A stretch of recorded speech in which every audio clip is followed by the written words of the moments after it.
a who that. Long as I'm living, I'm a who that. Lose or winning, I'm a who that. Sports Coma, yeah, this is where we do that. Where we do that, where we do that, where we do that, where we do that, where we do that.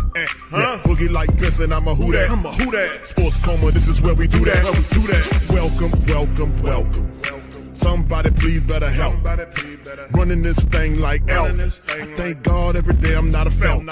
Go to YouTube Live with Big Q and the guys. If you ain't ride or die, the bandwagon get flipped. Been marching in, that was way for the ring. I was yelling out your shame for the championship. Fucking on town, duck down. Falcons, pluck, get shut down. Panthers ain't much touchdown. The vision really belong to us now. So much hate on the Saints, you could probably tell. Ever since Bounty Gate hit the NFL, when things seem fishy, and you probably smell the crooked referees or Roger Goodell. Yeah, fucking like this, and I'm a who that. Every day I'm living, I'm a who that. Lose or winning, I'm a who that. It's the Sports Coma, this is where we do that. Where we do that, where we do that, where we do that, where we do that, where we do that. Boogie like this, and I'm a who that. It's the Sports Coma, this is where we do that. You're listening to the Sports Coma with Big Q and the guys on the PRO Media Network.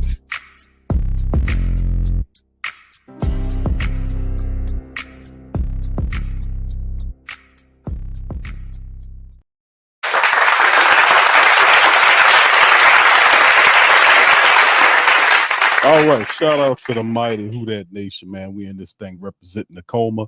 Big ups to the fam. Welcome, welcome, welcome. You're now rocking with the Sports Coma with Big Q and the guys, where we have intense, entertaining, educating, and enlightening sport talk from your favorite sports fam. Shout out to the fam. Appreciate y'all being in this Monday stream. Big ups to the fam indeed. And fam, listen, man, the Saints making a few moves, trying to do a little something here.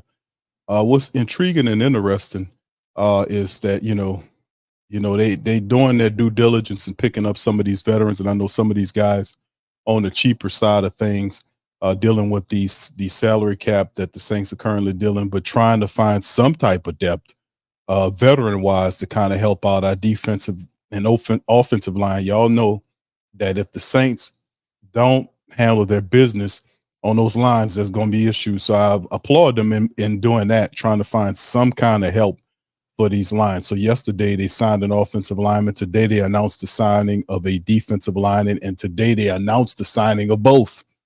So we'll cover that on this episode of the Coma. Shout out to the fam. Y'all, please feel free to give me a like from wherever platforms that you guys are representing.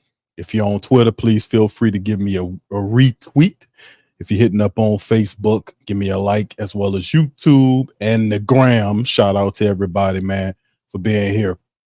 Now, listen, fam, we're going to talk about a little bit of that today. I'm not going to hold y'all very long on this episode. Sure, I still have some editing to do.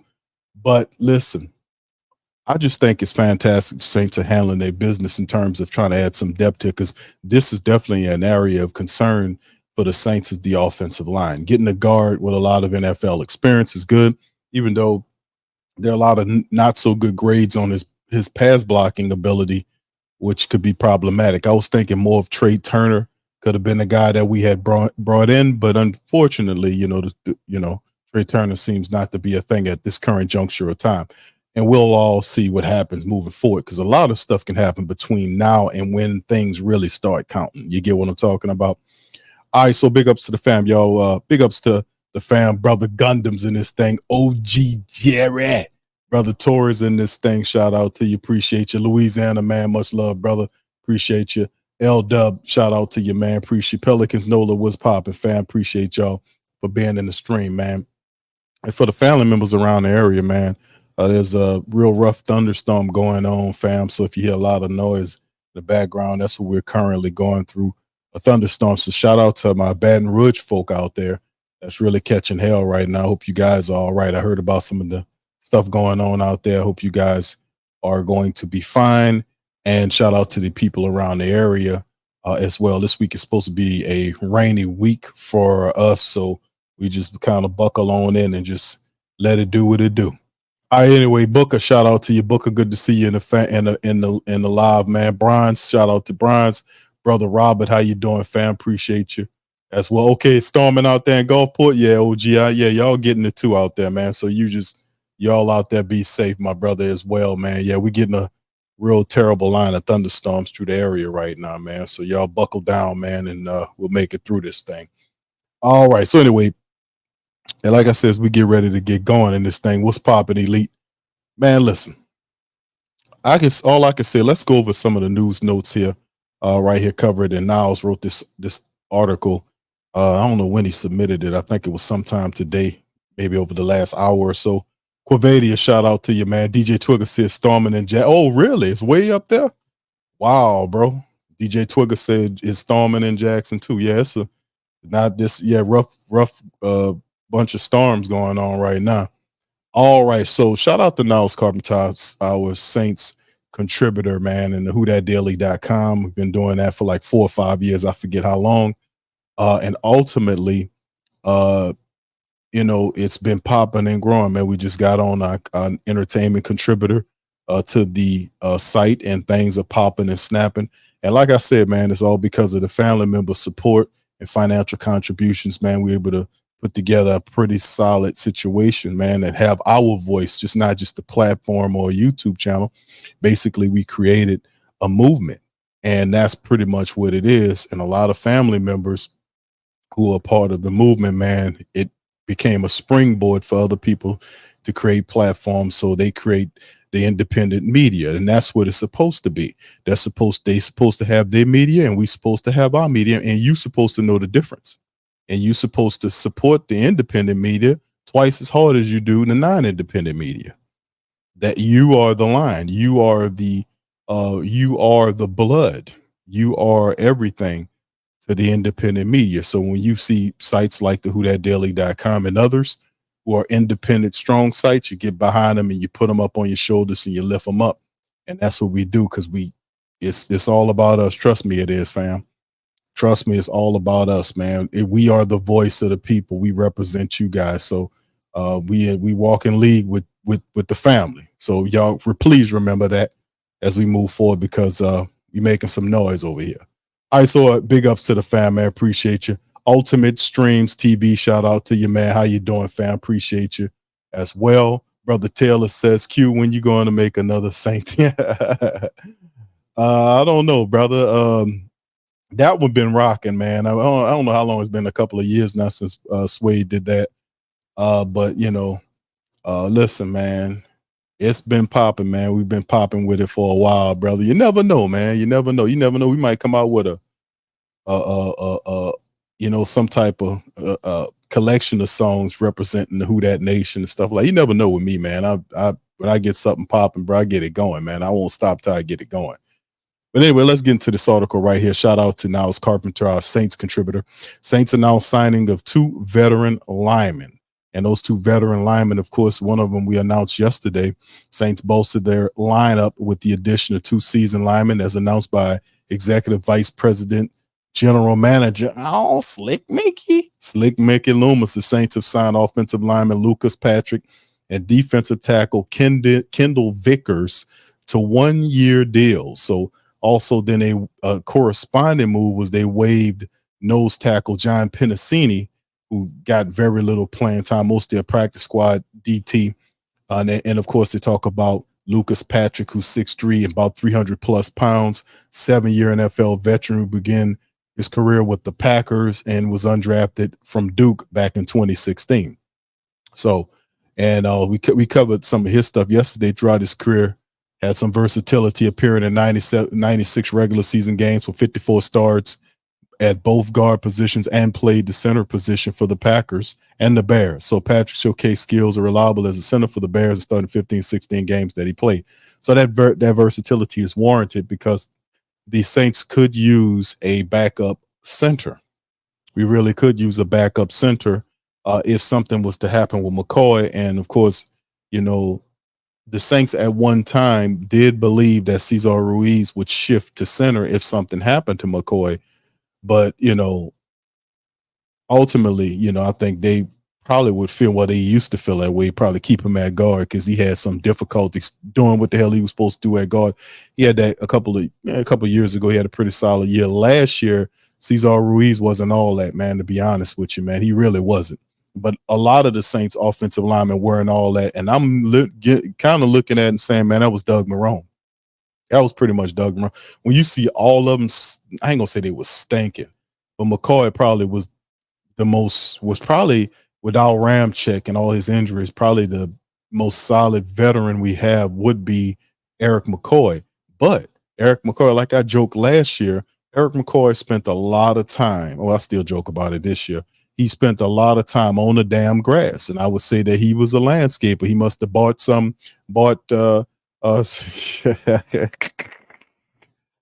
he must have bought some stock in some landscape company somewhere and start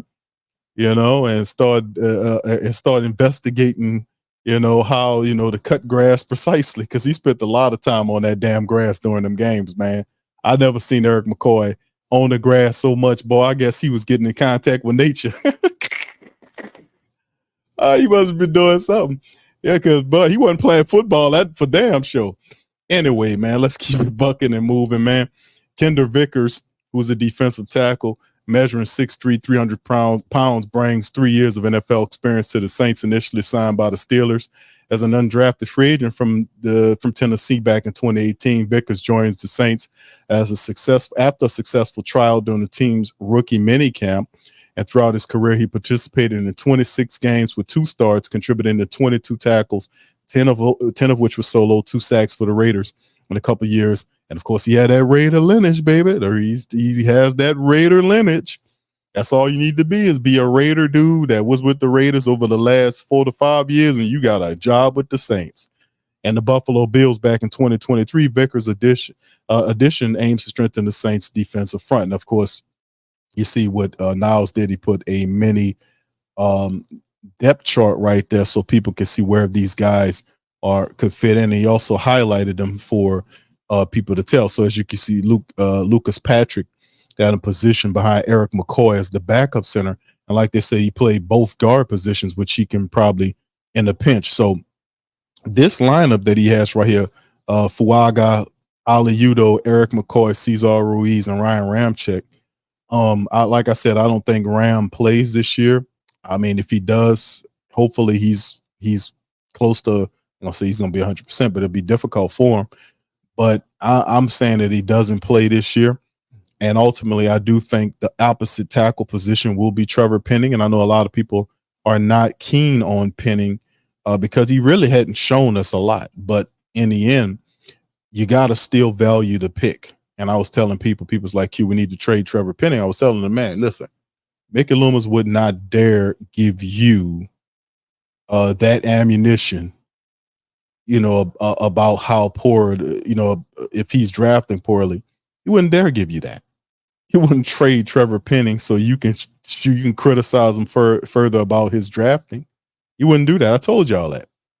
And it's like, well, how you know that? Because I know the personalities and the psyches of these people. I know that I've studied these people, man. I've listened to them for a long time, and I know what time it is. Plus, I understand the game. I understand the game of football. I understand the politic game. I understand the economic game. I understand the social game. I understand many different games, all wrapped up like an onion in one, all operating simultaneously. And I understand that philosophy. That's how I'm able to kind of draw from it. I'm not always right, but a great deal of the time I am right. I'm just going, I ain't trying to toot my own horn, but the proof is in the pudding. Like I like to tell my dog DC, the proof is in the plantain pudding. You see what I'm talking about? But anyway, like I said, here's the positions here at the left tackle position, Talisi Fuaga. And I said that. I said, listen, man, don't put Trevor Penning. And it's commonsensical to me because Trevor Penning failed at the left tackle position. When they drafted Trevor Penning, I was saying don't put him there. I seen everything happen. I seen how it was going to play out. And I was like, don't do that. Don't put him at the blindside tackle position.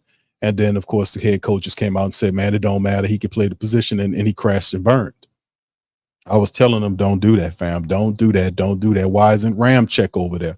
And then, of course, a couple of years later, we find out that Ramczyk, they didn't shift him. And they didn't come out and say this, of course, but you know why. If you pay a man all that money and he was having these issues, but they did not tell you how bad these injuries was until about a year ago, and then really strong this year when they couldn't hide it anymore, that the injuries were not only reoccurring and they were bad, but they were also career threatening. That was really when they started using career threatening this year. And when you seen that happen, then you understood and say, well, that's what happened. That's why this guy wasn't put over there at that position. That's why they tried to save him at the right tackle position, as opposed to put him at the left tackle position where his money and where he's the best tackle should be, on the blind side of the quarterback. So at this point, the Saints, Penning had a dramatic fall at that tackle position. I was saying, don't you dare put Penning at that left tackle position again.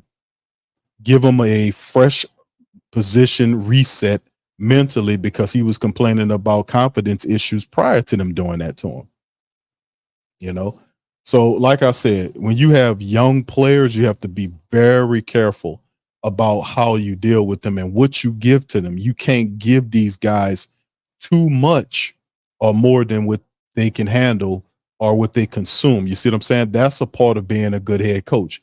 You don't just throw him in there and then he crash and burns. Then you don't be patient with him in the end and say, well, listen, it was a little bit much, but let's dial him back. And when we get a chance, we're going to kind of put him in there. If somebody get hurt, let's leak him in there, put him in there. If we need an extra blocker, let's throw him in there, put him in there. That type of stuff. They ain't do none of that. They just buried them and smushed them down on the active roster. And then all of a sudden, now they're going to say, hey, Trevor Penning, how you doing? You ready to play starter in the NFL again? And he's like, yeah. So I mean, it's a delicate balance, man, when you're dealing with that sort of thing. You can't treat these players like that. You got to know what they can handle. And that's up to the head coaches, the assistant coaches, to figure out, hey, man, that might be a little too much for this guy to handle. We might want to take it easy on him and make him do this, that, and the third. Let's lean on my veteran a little bit, put his ass over there at the blind side position. We paying him all this money. Why not? But in the end, like I said, I like how this lines up, because one way or the other, you can't get away from the young tackle. And really, you look at what Penning did at the left tackle position, which is nothing to brag about. He was quite atrocious. And what he was doing, I guess it counts as some sort of experience on what not to do. But a new offensive line coach does bring new hope to the position. So as it stands going into the season, I think the front five, as it stands right now, should be Fuaga at the blind side, Ali Udoh, because Udoh is basically, when they signed him before Hurst retired, Ali Udoh was a guy that they have experience with, like Andrew Janoko and all these guys. They got experience with him with this system. So they figured that he'll have a familiarity with the system and can come out and kind of help everybody, figure it out. So he has a little lead insofar as that goes in terms of playing in the system. So he's the left guard right there. He basically becomes what Hurst was when Hurst first signed. And that's really what they compared him to when they brought him in here. Now, he's not a tackle. He's more of a guard. I like him at the guard position. And then there's McCoy, then there's Cesar Ruiz. And then on the opposite side, I don't think Ram would be good this year, and Penning would operate the opposite side. Now, things could be upset a bit if Landon Young decides, hey, man, I want to step up and show y'all something. And, Landon Young step up and say, I'm ready to play, because Landon Young been here for a while. I think this is the last year on his contract. And he need to show people what he can do, to be quite honest with you. So, I mean, you can see there's a couple of the guys on the backup tips right here. And you can see Lucas Patrick right there penciled in as the backup for Eric McCoy, and possibly he could serve as a guard there. And of course, I'm not going to leave out Shane Lemieux, but he's a guy that's has some positive stuff happening for him in terms of his football, but can't keep healthy.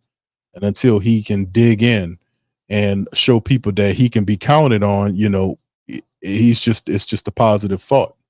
And of course, he puts the defensive players right here. When you talk about Kendal Vickers, he got him listed in as an interior defensive tackle position. And basically, it's where Pinicini, the former nose tackle, was. He's positioned there, Kendal Vickers. So you can see the Saints are kind of adding some veteran depth right there to both lines, and you can't, and that's a positive. And like I said, man, I just feel like the Saints defense, if we look at and if I ask the family members or poll the family members and say, hey, which unit of the Saints is better? A lot of people would say the defense, Q, the defense, the defense, the defense, the defense, because all of the moves that the Saints have made to fortify the defense. Some of these guys get healthy, like a Chase Young and Carl Granderson is exciting to me. Chase Young and a healthy Chase Young off of neck surgery, if and Carl Granderson, that's probably the most athletic defensive combination we had here in a while. Is, perhaps since when Cam was a younger Cam and Junior Gillette, perhaps a young Cam and Trey Hendrickson in his last year. Maybe pretty much young, probably more athletic than that. I guess I could say probably Cam and Junior probably was the last time we seen that. But Carl Granderson, because Carl's 6'5" and Chase is like 6'5". Those two dudes firing off the end, man, that's just exciting to me, bro. They'll have those dudes because then both of them, they can rush the passer and they both can play the run. So if you got a mobile quarterback, he ain't going to be getting away from them type of dudes, man. They're not. And then, of course, I like the Saints, what they've done interiorly speaking with the defensive line this year, adding Chase Young there, putting Cam in a reserve role to keep him fresh. And then don't think about it, Cam can also act as a pass rusher. You need him. He can move inside too. You can rush him from inside. Don't forget the Saints do like to utilize the NASCAR package, all that kind of stuff. When they throw those guys out there, try to get the best pass rushers out there at the same time. So Cam could be utilized in that way. And plus, I do think Brian Bresee is going to have a maturation. He's going to step up here in the second year. Christian Boyd was a huge pickup, and he's an upgrade over Malcolm Roach. I love the Christian Boyd signing because he's a big guy that plays the run, but also provides a push. And then what you have is several different interior people that are big and athletic. So I like what the Saints have done defensive line wise, and even with some of the moves, like with the Willie Gay situation, getting Willie Gay here, and then saying Willie Gay will be a person that would challenge Pete Werner for the linebacker. But when I heard him say that, I was like, wow, okay, cool. That sounds interesting. Because I wasn't thinking they doing that. I thought they was feeling pretty good about Pete Werner there. But Pete Werner is a very high IQ player. Demario Davis is super high IQ, but these guys are limited athletically, especially when you look at Demario getting older, he's not as spry as he used to be. And that's a part of nature. But if you add Willie Gay there next to Demario Davis, and Willie Gay is super fast, super athletic, that changes the dynamic of the Saints defense. Those guys are healthy. The Saints defense has gotten ridiculously faster with Willie Gay and with Chase Young. That is ridiculous. And then Chase Young, Carl Granderson, Willie Gay. And then, of course, you look at, I think, probably the thing that I've been talking about on the previous stream, the only thing I think that the Saints defense will lose is Marshawn Lattimore. And that's probably going to be something that happens, like I said, between June the 1st and the start of the season. No doubt about it, in my mind, they're going to trade Laddie Daddy. No doubt about it. They're going to trade him. The contract is there. They rework the contract where the money falls on the team that's trading them. They get about $15 million back in cap relief for this year after the trade, and another 11 next year with the trade for him. And not to mention the replacement they think for him, they drafted with Kool-Aid McKinstry. So all three factors are there, and plus the Saints are not actively. We're not actively looking to trade Lattimore. We're not looking for that right now. But inactively, we're looking to trade the hell out of him. Let me tell you, you ain't got to read between the lines with me, buddy. Let me tell you. Yeah, you damn right. Because they're not actively looking to trade him, but they inactively trying to trade his ass. You get what I'm talking about? But anyway, that's some of it. Shout out to Niles, man. Y'all check out the whothatdaily.com. We in the building with that, man. We appreciate y'all being in the stream. All right. Like I said, we have under a storm, so we're going to try to move this thing along. But anyway, like I said, fam, let's go on to the next thing here I want to talk about. And that is, like, if y'all feel free to answer the questions in the, we got a poll up in the comment section, the chat. about how many wins you guys think the Saints are going to win. So if you guys in here, we got 100 plus strong in the building. Y'all please feel free to hit that poll up, man, and let me know what y'all think. All right, so anyway, let's move on to this. And this is coming out soon. This is supposed to be dropping on the 15th. I want to say this is a couple of days from now. They'll have the actual full schedule release for the New Orleans Saints. And of course, these are the 2024 opponents. The home games, we know who we playing at, where we're playing them in terms of home and away, but the particulars of who's week 1 and who's going to be Monday night, who's Thursday night, if there's a European game in there or whatever. I don't think there'll be a European game, but all that stuff is going on. So as you can see at home, you see Falcons, of course, the Falcons, Panthers, and the Bucks. That's just a given. We got the Browns with Jameis. We got Sean Payton coming back home. That'll be exciting. We got the Raiders. We got half their team on the team anyway, so can we beat them? The Rams, get a little revenge on the Rams. The Eagles with Jalen Hurts, we hadn't beat them. Well, actually, we did beat the Eagles, but Jalen Hurts was hurt, and we beat Gardner Minshew. That was a couple of years ago, so that's the last time we beat Philadelphia when Jalen Hurts wasn't in the game. But every time Jalen Hurts played, when we did play the Eagles, he's beaten us. And of course, we have the Washington Commanders coming to town with Jaden Daniels. So that's going to be interesting. Then the away schedule, same team, Falcons, Panthers, Bucks away. And then we go to Dallas to take on the Cowboys. We'll see about the Green Bay Packers away as well. The Kansas City Chiefs with Patrick Mahomes boys, the Giants, and then the Chargers led by Harbaugh, who's a new coach out there. We got to go out there and take on him. So do you guys see 10 games there is what I'm talking about? Do you guys see 10 wins amongst these games? You know what I'm saying? And I would say, man, listen, man, we're going to take down we're going to beat realistically speaking, I got to see a little bit more, but it'll be tough kind of calling it right now. But I'm gonna kind of leave it to the family members, man. Y'all tell me, do y'all see 10 wins realistically? 10, because that's what you're going to need to get the division and lock up a playoff spot unless things get dramatic. You're going to need 10 wins. And probably the first 10 in the NFC South is more than likely going to win.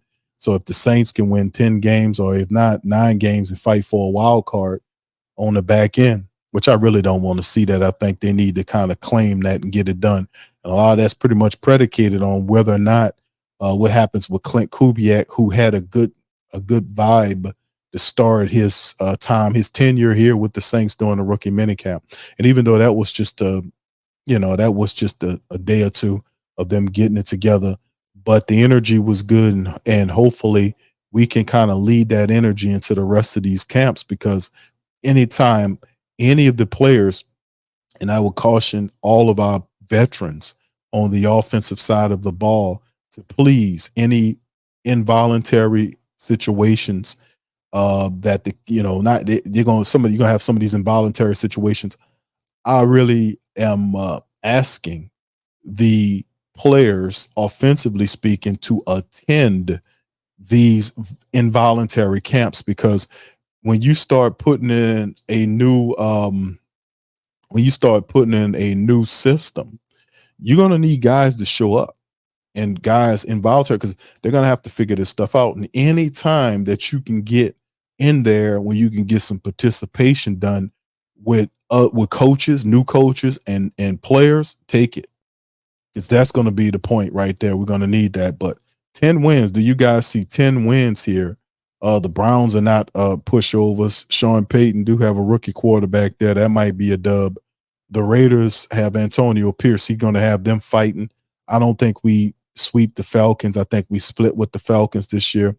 We could beat Carolina. We could sweep Carolina, because even though I don't think Carolina going to win, they won like 2 games last year, 1 game, I forget what it was, 1 or 2 games. I think they win way more than that, but I still think the Saints could sweep Carolina. And that's the only team. No disrespect to my dogs, Dave and Rashad. And of course, the Buccaneers. I think the Saints split with the Bucks this year as well. So if any team, and of course I'm gonna have to see more. I think more than likely, if we do sweep, more than likely it can probably be Carolina. But we'll see.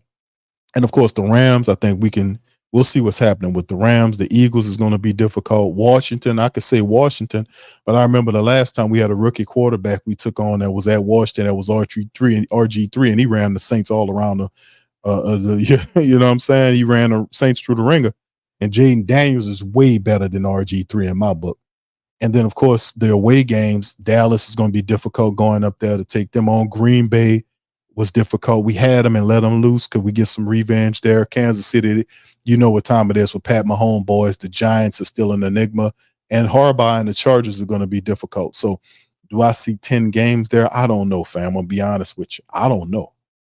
It's going to be interesting, and it really depends on the state of what the offense is going to be moving forward. And like I said, it's who comes to play. The Saints have a lot of talent. And like I said, I got faith in Clint Kubiak. I know the defense is going to be strong this year with all those players I talked about. Like I said, but the only minus to the defense, if we can keep Laddie Daddy, the Saints defense will be probably a top 5 unit. But we looking, they probably going to end up trading Laddie Daddy. I don't know what they're going to trade him for. More than likely, you know, if they could, they probably would try to trade him for a pick and send him to a team and then acquire the money. That's, you know, I don't think they're going to trade player for player. I think it's probably going to be him for a pick, and that way they can keep the money some kind of way. You see what I'm talking about? So we'll see how it all shakes and goes, man. But I really gave the timeline there on that kind of stuff. All right. All right, and let's keep it going, family. Y'all ask y'all questions, please. Put Q next to it, man, with your question so that I could tell the difference between that and the comment in the comment section. Let's start doing that. Let's make that a viable and positive change to the chat. If you got a question, put Q next to the question and then ask the question. That way I can differentiate by just looking at first glance. You tell the difference between just a regular comment and a question. That right there would be a good move there. All right, so let's move on to the next one right here. And this is the final one we'll talk about. This is an article from Bleacher Report that says QBs will be under the most pressure entering the 2024 season. And they got Daniel Jones up there. This is by Maurice Mouton. And he basically gives, like it says, the list of the quarterbacks under the most pressure. And as you kind of go right on down, it says in the offseason, the most NFL teams will either build around a quarterback or acquire one to lead the franchise for the long term. And we've seen 6 quarterbacks come off in the first round of last year's, this past year's draft, this season's draft, 6 quarterbacks in the top 11 picks. A lot of people thought there would be like 5. I thought there would be like 5 or 6 in the first round. I didn't know they'll be all clumped together in the top 11 picks. Now, that's something I don't think a lot of people anticipated. So, this is a quarterback driven league. You have to have a play caller that is competent to win in this league. You really do. People understand that. And a lot of these teams compiled and got them one in the draft. So anyway, when a team shows interest in a signal caller who's not on the roster, the incumbent starter can feel his seat get hot and hear the clock ticking on his tenure with the organization. Typically, quarterbacks under the most pressure have a young upstart playing behind them on the depth chart or an expiring contract. With that in mind, let's discuss 7 QBs who will enter the 2024 season under the most pressure to keep their jobs or solidify themselves as starters. So who you think the first guy is of the list? It's Derek Carr. Hey, Mr. Carr. Derek Carr of the New Orleans Saints leads the list. Why do you say that? In 2023, the Saints signed Derek Carr to a 4-year, $150 million contract. Thanks a lot, Mickey Loomis and Dennis Allen, and gave him no trade clause. In his first season with the team, he threw for almost 3,900 yards with 25 touchdowns against 8 interceptions. While the 33-year-old seems like he's a stable situation with job security, his 24 performance can have a major impact on his short-term outlook with the team. Why do you say that? Well, the article is not going to tell you that, but the reason why it could be a short-term outlook is because if he doesn't perform up to snuff and the Saints don't win this year, Dennis Allen will be fired. Dennis Allen ain't going to make it into another year of 4 years of non-playoff football is not going to be accounted for. Mickey Loomis has done everything he can to protect Dennis Allen. He doesn't criticize him at all, even though he does all this weird shit. He doesn't criticize him, doesn't criticize nothing he do. When the team fails, They blame injuries or they come up with weird ass things that ain't got nothing to do with nothing. Just totally ridiculous. No accountability, just stupidity all over the place. You know, who's not at fault if it's not the head coach of the team and you got talent? Who's not at fault here? Never the head coach though. And Mickey Loomis ain't no disciplinarian anyway. He don't know. He ain't gonna go and tell his coach anything. He don't. His measurement is, well, I just leave the goddamn guys alone. I go close my door. Listen, I'm gonna tell you, I got a refrigerator in my office, and listen, I ain't got a refrigerator with clam chowder, Boston style clam chowder. I got a Zatarans in there, and I just take it out and I put the Zatarans in the clam chowder. I go to work. And I got some gourmet orange juice. So I am my gourmet orange juice, my clam chowder. I go to work. Leave me alone. Leave me the hell alone. But you know, that's his measurement. His style is to let you go and do your thing. And if you sink the ship and run it up against the Titanic, he'll come out and spin you know, the fact that Bill Belichick and Bill Walsh, they ran these ships into the Titanic before. And he's got all this foolishness. This is crazy. But anyway, while he says this offseason, the Saints have hired offensive coordinator Clint Kubiak to replace Pete Carmichael Jr., which indicated dissatisfaction with the offense despite Carr's passing numbers. Now let's stop right there, and this is where the great Saint think tank gets busy with it breaking some shit down. Now let's kind of peek into that paragraph right there. You know, the Pete Carmichael part, which indicated dissatisfaction with offense despite Carr's passing numbers. The reality of it is they allowed Pete Carmichael to be the offensive coordinator for the entire year, even though he did not deserve to be the offensive coordinator for the entire year. He deserved it to be demoted or his position switched up by using his passing game coordinator to come in there and say, hey, man, let's kind of switch this around. Let him call the plays for a little bit. Let's see how everything responds. You know, let's change up some stuff here with this offensive line. Let's let Jari kind of run things for a little bit, Doug. You know, and then none of those assistant coaches was then say, you know what, this is a damn shame. You can't do me this. No, because they were both failing. The offense wasn't blocking well. Pete Carmichael's calling was vanilla, and he wasn't getting anything done. It was just ridiculous. And no change happened. Dennis Allen didn't touch it. Now, despite the fact, like I said this before, there were several times during the season when the great Saint think tank and the entire Who Dat Nation was pushing for Dennis Allen to force change on the offensive side of the ball, which means to either change up the offensive coordinator by having Curry to call the plays or do something with Doug Marrone. Let Jari Evans do his thing. Give him more power if you needed to raise them up and have something, do something. He didn't do a damn thing the whole year. And then when the offense, you know, finally got going, it was too late. And then at the end, he scapegoat Pete Carmichael. That's what happened. And that's the problem I have with Dennis Allen.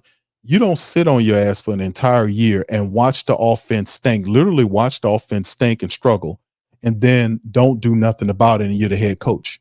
And you had people 3 times during the year having him coming out and say, we're going to make some changes. We're going to make some changes. We're going to make some changes, and don't do a damn thing till the season is over with. Then he fires Pete Carmichael. He scapegoated the man. He scapegoated him. You can't do that, man.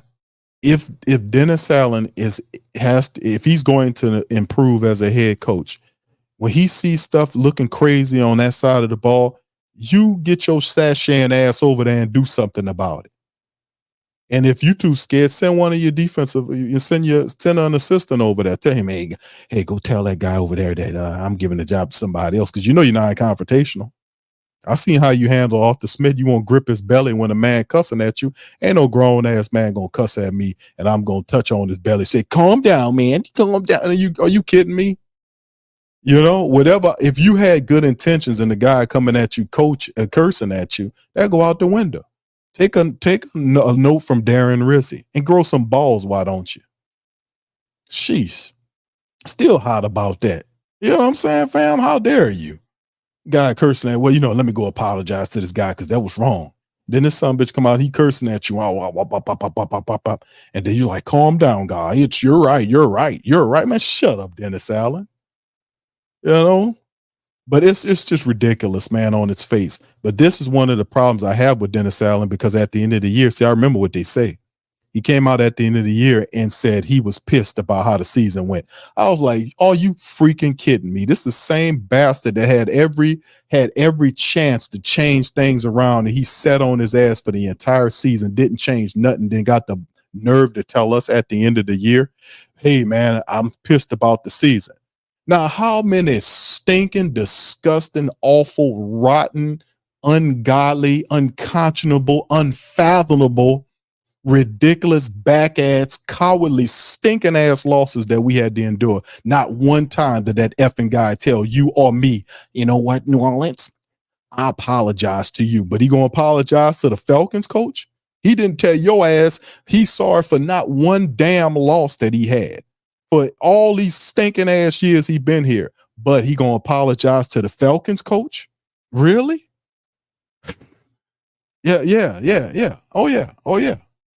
And then, of course, secondly, the Saints have taken a quarterback in the middle rounds of the last two drafts. They took Hayner in the 4th round last year and Spencer Rattler in the 5th round this year. With two young quarterbacks behind him on the depth chart, Carr may be looking over his shoulder after poor performances in upcoming season. Don't you bet on it.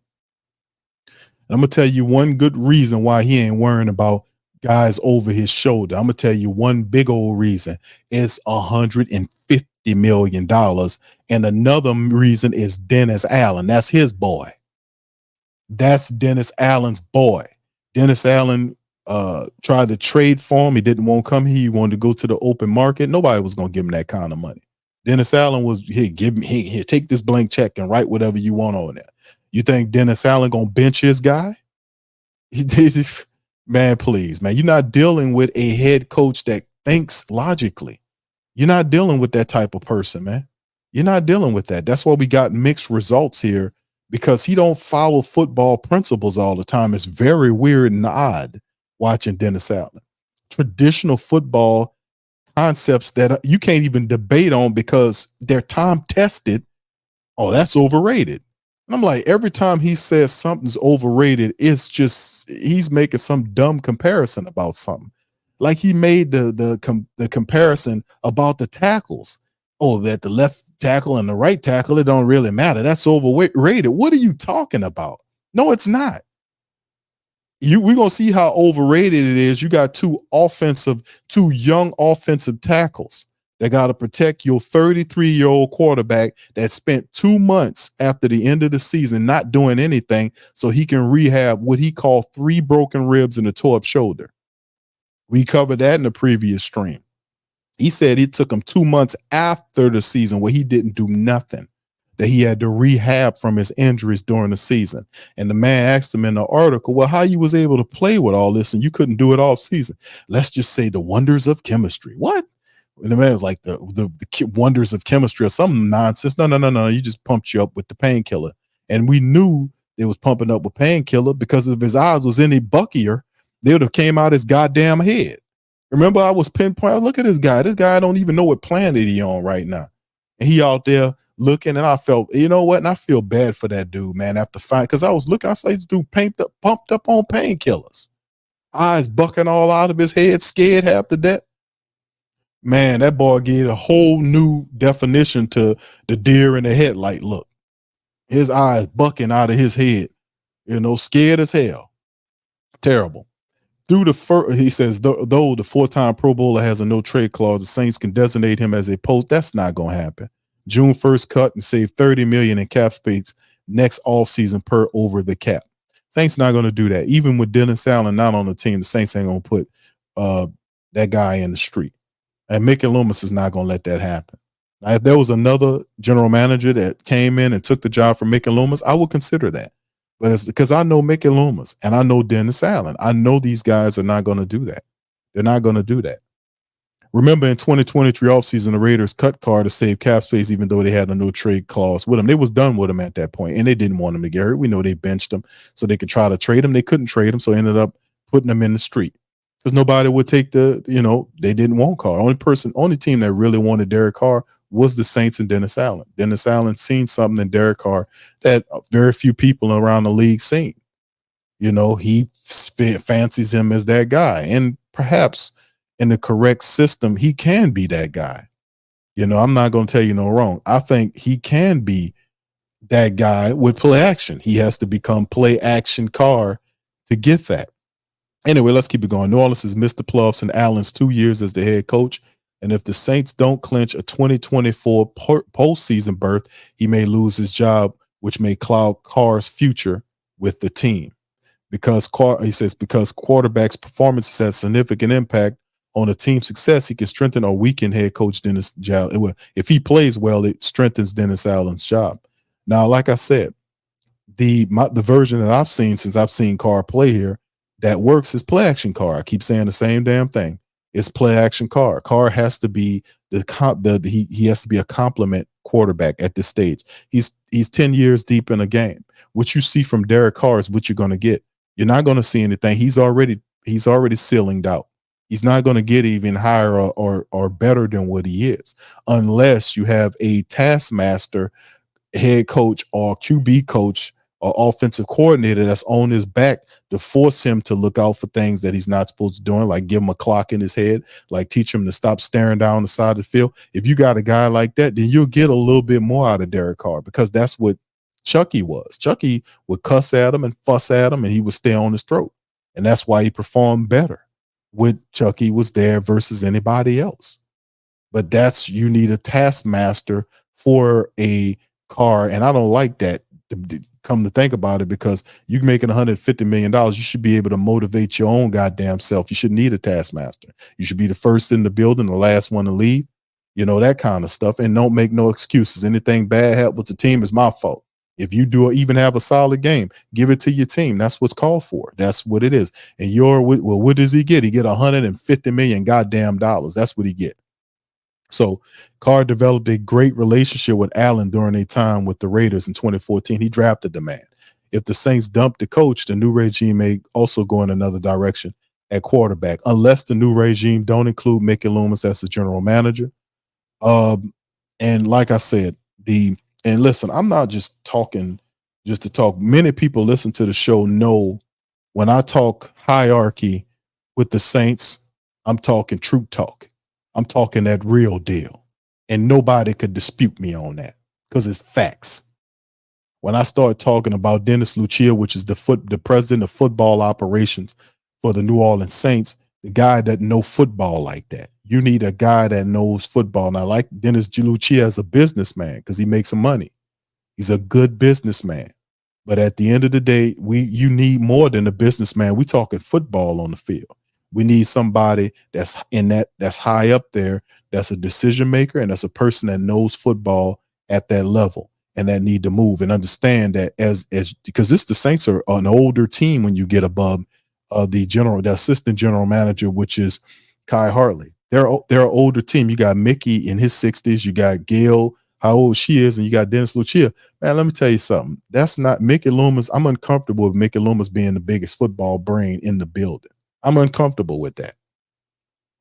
I really am uncomfortable. If it's not, I'm really uncomfortable with that, because if he had good decision making, he would take the general manager job and give it to a younger person who's qualified. And Kai Hartley's qualified. Or even if he gave it to Jeff Ireland, I would respect that, because at least Jeff Ireland is a guy that understands the game. I would be even cool with that. It's just as long as it's not the same person. We need multiple people up there, not just that, but people that's willing to pull the trigger on decisions, to understand, hey, man, we've been banking out and making money. It's time to give these people a winning product. They're not going to take this no more. You're going to start losing money. They're already saying that they ain't going to show up at the games because you stupidly out here protecting dumbasses and you ain't doing what you're supposed to do. And they clearly see what you're doing. They're not buying your bullshit. They're not listening to us. They're not listening. There's a guy and Big Q and Jerry and Tori and everybody, those guys over there, man, they're letting us have it every night. They're telling us, man, I'm old and I can't be a VP and a general manager, but goddamn it, I'm gonna be there for 10 years. You can't do that, man. You can't sit up here on your ass talking about you're gonna be the VP for 10 years. Are you kidding me? That means you're gonna be buying all them damn tickets by yourself. That's what's gonna end up happening, because you don't have it anymore, my man. And it's okay because it happens. Sometimes at the game passes us all by. At some point, it passes us by. It's just what it is, especially if you plan it or whether you were in there as a general manager. And hell, listen, remember Ozzie, what was it? Ozzie Newsome? But y'all remember the great Ozzie Newsome, who was the general manager of the Baltimore Ravens for years. One of the greatest general managers that ever was. And he did a lot. He made the Baltimore Ravens a solid. He always came through with solid drafts.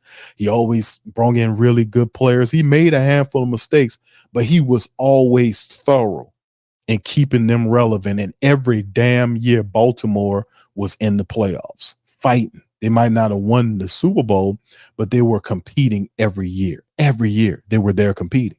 Every damn year. And the game passed him by. He retired. So who is this guy? Who the hell is this guy? Now he couldn't carry Ozzie's damn dinner lunches. He couldn't carry his briefcase. So yeah, man. Crazy. But anyway, that's the article right there, man. Listen, I'm gonna get ready to get on up out of here. Let me hit up the list right quick and see if the family members have any questions before I get on up out of here, man. I just want to talk to y'all about this. Charles says, to be honest, QLC 11 wins. If we play up to the personnel we have, we should sweep the South. Well, like I said, bro, I appreciate your confidence. I just don't, I need to see more, from the team because, like I said, I don't lost faith in many aspects of this team because they don't operate the way a football organization should operate. They're not accountable. Nobody's evaluating anybody at the top levels. I know for a fact Dennis Lucia does not evaluate Mickey Loomis because when they did the interviews with Dennis Lucia early this year in the offseason, he said Mickey Loomis was doing a great job. And I'm like, what are you talking about? The man we ain't been in the playoffs in 3 goddamn years. You talking about he's doing what part of great are you talking about, man? But you got to see where he coming. He talking about money. See, he could just keep promising you stuff and never deliver. And that's the worst thing you can do to people is keep sitting up here and promising them something, lying to them, well, we're going to do this and do that, and then fall short, then come up with a bunch of excuses. We're done with that, man. So if you don't like the monster that you hear talking to you, well, you know what? Take goddamn credit because you created this. You created who this is, who you listening to right now, buddy. You created them. You created them. And we've seen the game over and over and over again. And we tired of playing it. We tired of playing this bullshit. Give us a good product or get your ass up off that seat. That's the bottom line. I don't want to hear nothing else. H-Town Creole says they always trade the wrong player since the Breeze era. T-Rob says, who that? Shout out to you, bro. Tuck says, Q, do you think Hayner or Rattler will back up Carr or someone else or somebody else? Well, Tuck, shout out to you first and foremost. Appreciate the question. Rattler obviously seems to be the talk of the town, but that's a diva position. You know what I'm saying? The QB position is a diva position to a degree, even though it's not as spicy as this year. It's spicier because Rattler's resume is better than what Hayner's was, and the fact that we're more focused on the philosophy switch, and we know that Clint Kubiak believes that Rattler could be the quarterback down the line that can run the system. Like we said, Derek Carr is 33 years of age. He even said so. He's the same age as Taysom Hill. So at some point you're looking at, plus he had those broken ribs, and you got a young offensive line, and hopefully the Saints run the ball and be smart about it and don't sit up there and try to throw it more than they run it, at least try to set up the play action. But I kind of see my thought process. I see Rattler as one of the quarterbacks. I still, for whatever reason, and it's because I know Dennis Allen's and Mickey Loomis is thinking, I think that some kind of way Nate Peterman is going to be one of the other quarterbacks, and I think Rattler is going to be the other quarterback, and Hayner more than likely is going to be a practice squad guy that they keep, and they can keep 4, but one to be a practice squad guy, and somebody just going to pilfer him off the practice squad, just like they did the guy we picked a couple of years ago, who we picked him up from Notre Dame, Ian Book, and now he's with Philly. So I mean that's how I think it's going to go. I really do think it's going to go like that. To be honest with you, I ain't kidding about it. I Miller 2L says the offense was whack. Then he apologized to our rivals coach when they're the Saints. He says when they're the Saints' most heated rival. That's why I don't believe he'll take this to the beast mode. Yeah, and I was saying that years that all of the disgusting, horrible losses we experienced, not one time Dennis Allen opened up his goddamn disgusting mouth and said to the Who Dat Nation, I apologize for all this failure. This is on me. That's not in him. That's why I don't like him. There is no accountability with this man. All these disgusting ass wins. I mean, these losses, pardon me, that we had and bad football that we experienced with all of the indecisiveness. Not one time he fixed his mouth to apologize for you for nothing because he felt like he didn't owe you no apology for stanking it up over the last couple of years, right? But then apologize to Atlanta. That's my talking point, bro. Kenneth says Q last season was more shady than Shooter McGavin trying to get Happy Gilmore kicked out. Yes, indeed. Shout out to you, man. Appreciate you. All right, what's happening, Ken? How you doing, man? Hindsight's always 2020. Not unless you got sight off top, bro. Hindsight, you're right. Hindsight is 2020, but shit, I was saying this before it happened. Bro, it's not hard to tell. It's not hard to tell, bro. It isn't. Really, it's not. It's not hard to tell, fam. You ask the family members in the chat, say, man, Q was saying this shit during the season, man.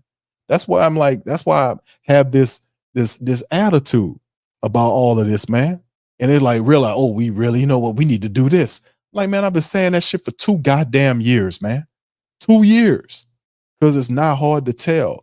It's not hard to tell. It's a certain rhythm and it's like most success. If you study successful teams, and if you don't know how to win and you see a successful team, how they operate, and we know it's a copycat league, they're going to copycat what they're doing. That's what the people were doing with the Saints. When the Saints were winning, they started emulating what the Saints was doing. That's why Atlanta came to New Orleans and got their personnel, started getting the administrators, because they say, man, New Orleans is having some success for 20 years. Not all those 20 years, but the offense was a top 10 unit, top 10, top 15 unit consistently for many years, despite the fact that people was trying to figure a way to slow Peyton down. He was always still able to turn out good numbers. But people's like, man, there's so much success there. We need to emulate that. And that's what you start seeing teams do. They start emulating the Saints style. They're not doing that no more.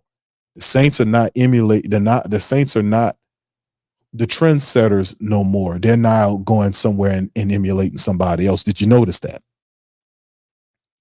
Did you notice that? Think about what I just said, fam. Think about what I said. The Saints were trendsetters, man. For 20 something years, we set trends offensively and set records offensively. We're no longer trend setting. Now we got a follower running the team, and now we got a new philosophy. We took the 49ers philosophy, and now we want to live with that. Other stuff didn't work. Let's go with this. No, if you had an offensive coordinator with some balls that knew what the hell he was doing, then Sean Payton's offense would work here. It worked for 20 years. And you had a milquetoast Pete Carmichael, who then that's the problem with Pete Carmichael. He didn't have any balls. He was a beta.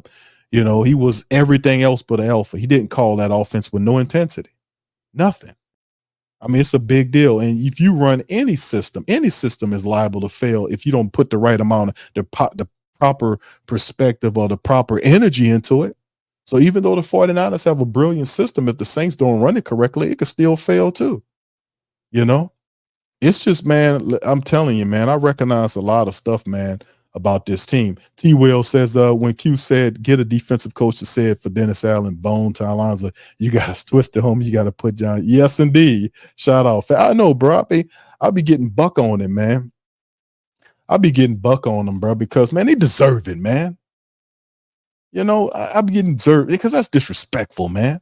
Apologize to the Atlanta coach, man. You've been stinking it up for 2 years here. Funky, stanky, trifling ass stuff. And we gonna apologize to him. Well, he was wrong. I'm apologize to him, but don't say nothing to you.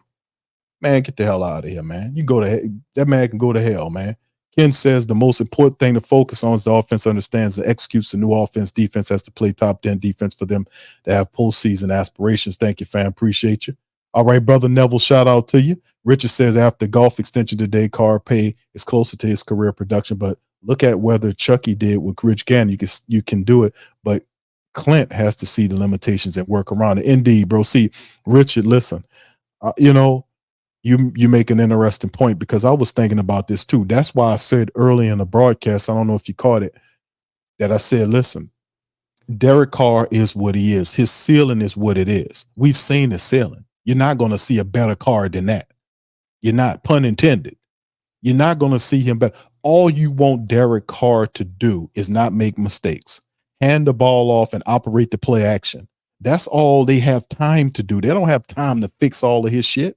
I'm serious. I'm going to be honest with you. Because when the Saints hit the ground running, Clint Kubiak has to put together, he has to stall an offensive identity. That's number one, to find out what are you, a passing team or a running team. He has to, and I would say go with the run, because your best group is the running back group. Alvin Kamara, Jamal Williams, Kendre Miller, and throw Taysom Hill in there. He's a running back. So you have those guys and you operate through that group, and then you get the running attack going. So the offensive line, you got to get those guys on code and then let Carr play action off of that. We don't have all this time. See, he has he got a small sample of time to get the offense productive. You see what I'm saying? And if he plays well, then he earns another year, because this is a trial year for Clint Kubiak. If they fail, man, they're going to sweep the room. They're going to sweep the room. You got to. And there's no guarantee that Mickey Loomis say, well, we fired Dennis Allen. Clint Kubiak is a guy, he might interview for the position. But when you moving forward, you don't want to bring in no inexperienced coach. You want somebody with a resume of success that know what they're doing after we had an inexperienced head coach. You don't want another inexperienced guy. And I said this before. A lot of what I believe why the Saints don't want to get rid of Dennis Allen is tied to the money and the years. Now, I don't know how much money he's making. They had some old fake ass article out here from Sports Ski talking about Dennis Allen making $4 to $6 million. We don't know how much money Dennis Allen's making, and we don't know the length of the contracts. That's the reality, because the Saints did not release that information. Anything that you're seeing out there is bullshit. All that out there is speculation, because they don't even come with any sourced information or any way you can go to. What's the source on this article? It's speculative. There's no solid, concrete information that pins that contract to Dennis Allen. We don't know how much the Saints are paying Dennis Allen. I believe that the reason why they're holding on to him is because if you have to fire that dude, you got to pay the rest of his salary. It's the same bullshit the Pelicans are going through. That's why they hired a cheap coach in Willie Green, because they fired Elvin Gentry when David Griffin got here 1 year, and they hired Stan Van Gundy, then fired Stan Van Gundy after 1 year, and then hired Willie Green, and then asked Willie Green if he was going to take the job with the Pelicans, that he had to take three or four or maybe five of the fired coaches the fire coach's assistants onto his new onto his new coaching staff. Now, where you known that to be? If the new coach comes in, he gets to pick all of his other people. He couldn't take the job unless he decided, hey man, you got to keep these other people. What if I never work with those people? Maybe what if I didn't like a couple of the people that was on the staff? You see, then you simply won't take the job. That's what Jock Vaughn did. Jock Vaughn said, nah, I ain't gonna take it, because they wanted Jock Vaughn. Jock Vaughn said, nah, I ain't doing that. Willie said, I'll take it. So, like I said, a lot of this ties to money, man. That's what I'm saying. Don't be surprised if what I'm saying is tied to that. And they kind of took the heat for 3 years, because the Saints operate like they're a cheap team. But what the problem with the Saints is that they banking out big time. Each year, Gail gets $1 billion richer from these organizations. She's the richest person in the state of Louisiana. And it's a reason to, because she paid very little tax. I know a lot of these people, economic situations, man, and these fraudulent little deals that they got going on with the state. It's bullshit, man. But in the end, it is what it is, man. I see all that, man. Slim says, Mickey said Dennis is a good coach. Yeah, he did say that, and that's cap, you know. Tuck says, Q, I'm afraid that Hayner will be the man. I said that. I agree, Tuck.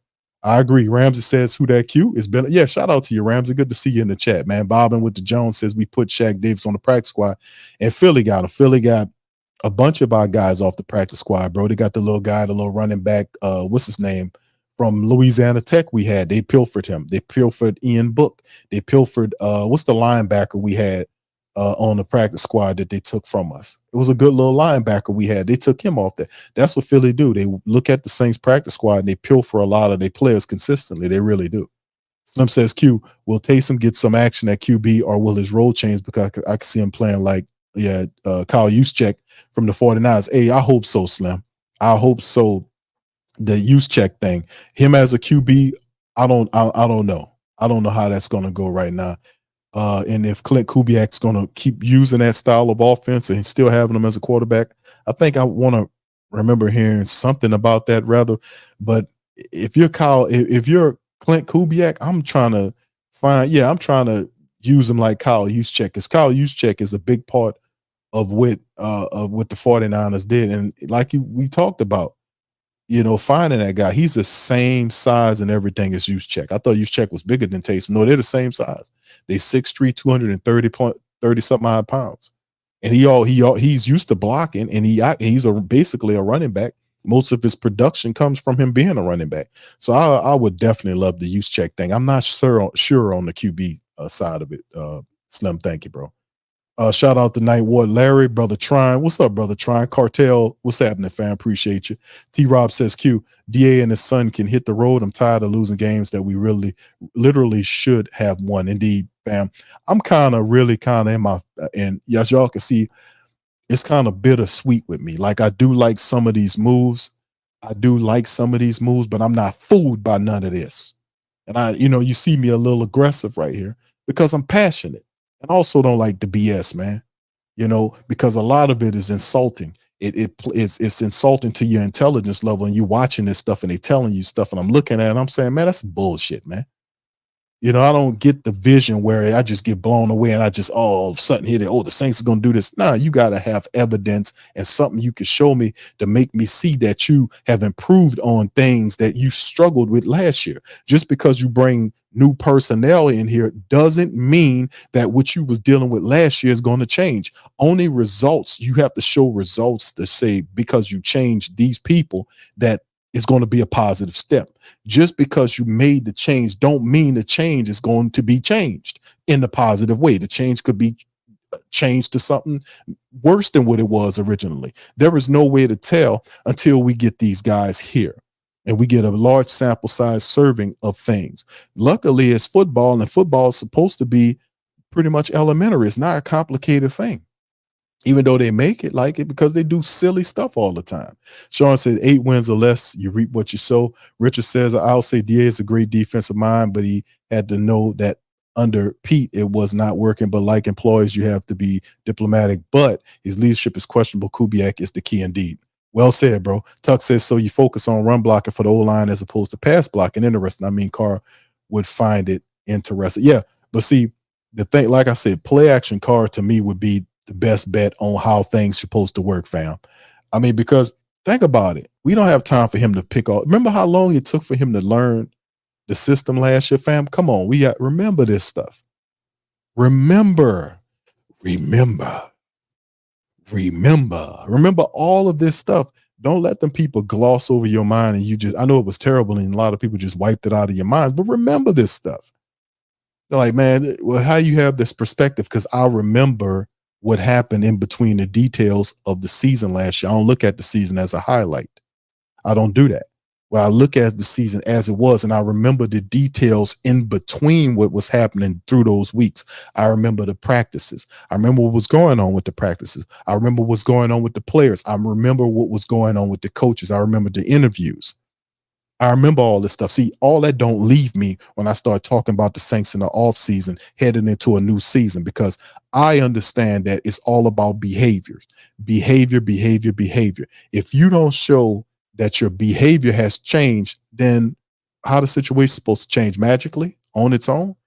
Things change if you make them change, if you make the correct change, if you do what's correct. Now, you might have brought in a bunch of talent and new coaches, but you're still a head coach. You still have to implement accountability. You also have to step in when needed, even when not needed. Sometimes you got to step in. Hey, y'all, how y'all doing over here? Y'all doing all right over here? All right, let me go back over here. That didn't happen last year or the year before that. Remember, this is his third damn year. This is not a rookie year for Dennis Allen. It's not. So that's my perspective. It's like, what have you done? I say this every offseason. What have you learned as a head coach to prevent what happened last year? Well, we got more talent. That's always the question. That was the same thing last year. We have talent. We've always, over the last several years, we've had the talent. Talent wasn't the issue. It's how we use the talent. and the guy that's sitting on top of the team, how he understands his team and how we use the talent. That's what it's about. Did that guy get any better? I always keep asking that. Q, did you hear the interview where Tyrann Mathieu was praising DA as a coach? Of course he praising him. That's the defensive side of the ball. Yeah, he praising him. Yeah, he praising, but Tyrann Mathieu he playing the game just like all of them played. He played the game just like all of them played. He ain't gonna come out and tell you the truth, bro. He getting paid. He ain't gonna tell you the truth. He ain't gonna come out and tell you the truth and mess his little old money up. Man, that's why I say a lot. You shouldn't be listening to all these when they get these entertainers and these athletes and throw their fucking ass in front of these cameras and asking about real issues that impact people of every day. They violate because them people ain't qualified to do that. Get somebody that know that's qualified, that studied that stuff, that know to talk about that. But a lot of times you got people that's like that get paid to have a certain opinion. They ain't gonna mess up their money up to help you in no regard, to shed any light on you. Let's keep it real. Why should they? And I'm not, and if that's how it's only a special breed that would actually do that, like a Muhammad Ali. Muhammad Ali, they took Muhammad's belt away from him when he said he wasn't going over there to fight them people. Why you ain't gonna send me over there? And they took his belt away from him and banned him from boxing. Man had to go overseas a little bit and do that. They stopped him from making his money as a boxer. Then there was an outcry about it, and he ultimately turned around. He had to come back and fight Joe Frazier. Joe Frazier whipped the piss out of him. Then he came back and beat Joe Frazier, a couple of more times, and kind of went back into his thing. But man, it's only a special handful of people that will actually do that. You know what I'm saying? Not too many athletes nowadays are gonna do that. They're not gonna stand up, even though and mess their money up. They're not gonna do it, man. What's up, Farouk? Shout out to you, man. That's real deal right there, fam. What's up, KT? Shout out to you, man. What's up? Tuck says, I agree. I'm agreeing with you, Q. So we're in agreement. That's right. That we always in harmony, Tuck. Shout out to you. All right. Farouk says she worked on Tom Benson. Y'all should have heard her commencement speech. My sister got her master's. Okay. Shout out to that. L Dub says, yep, I think Boston Scott. That's him, Boston Scott. That's who he was, L Dub. I was thinking a little running back.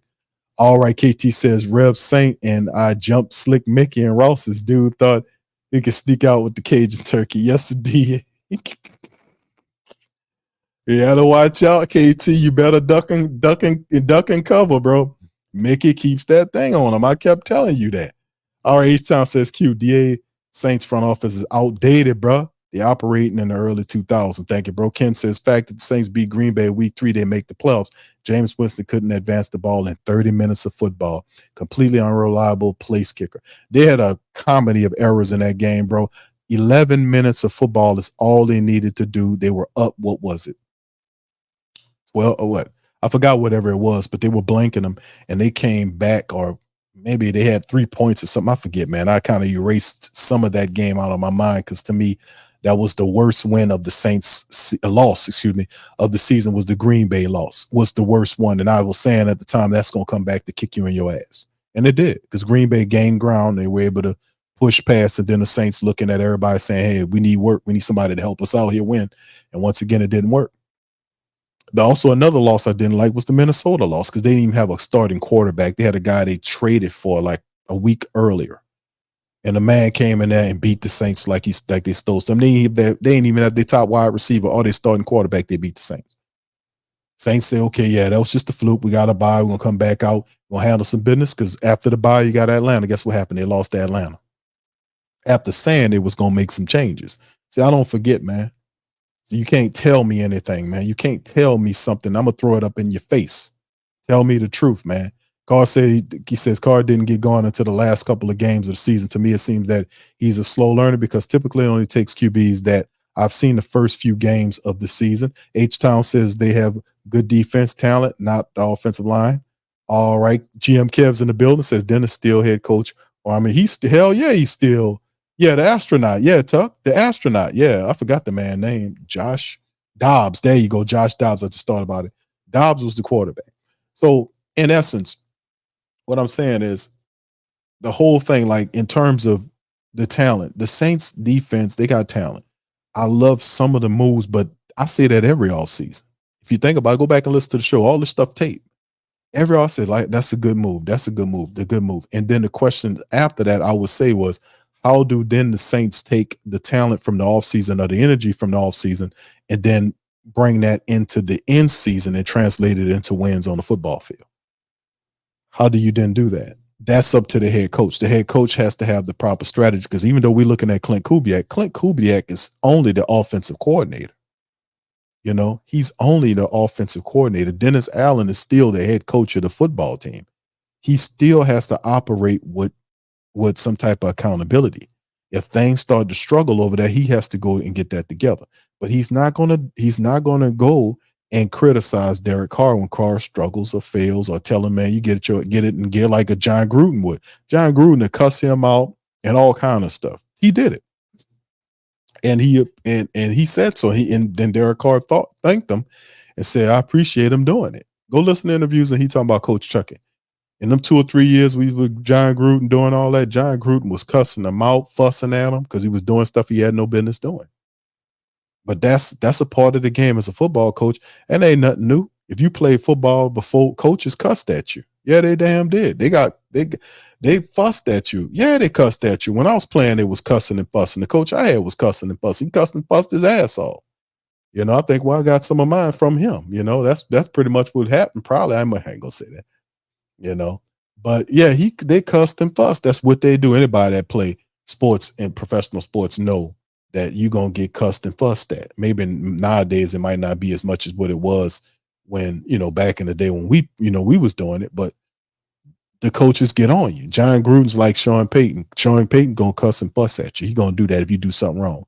And you don't want to be in John Gruden or Sean Payton's doghouse, because you get in the doghouse, boy, you in trouble. It's a real thing with those guys. But, you know, like I said, it's a different level of energy if you go from John Gruden to Dennis Allen. Dennis Allen will, you know, he's not a guy that's going to be over you. You know, he gonna let you do your thing, and if you fail, he gonna run cover for you. And Mickey Loomis, they're gonna do it too. Ain't nobody in there going to him, say, hey man, we got to fix this. We got to do better than this. Yeah, I hate to tell you this, man, but listen, we got to do this, that, and third. We need to change this. We need to change that. Ain't nobody thinking about that, because Mickey got 2 jobs. He's the VP first, and he operates like a VP more than a general manager, because he ain't hands-on.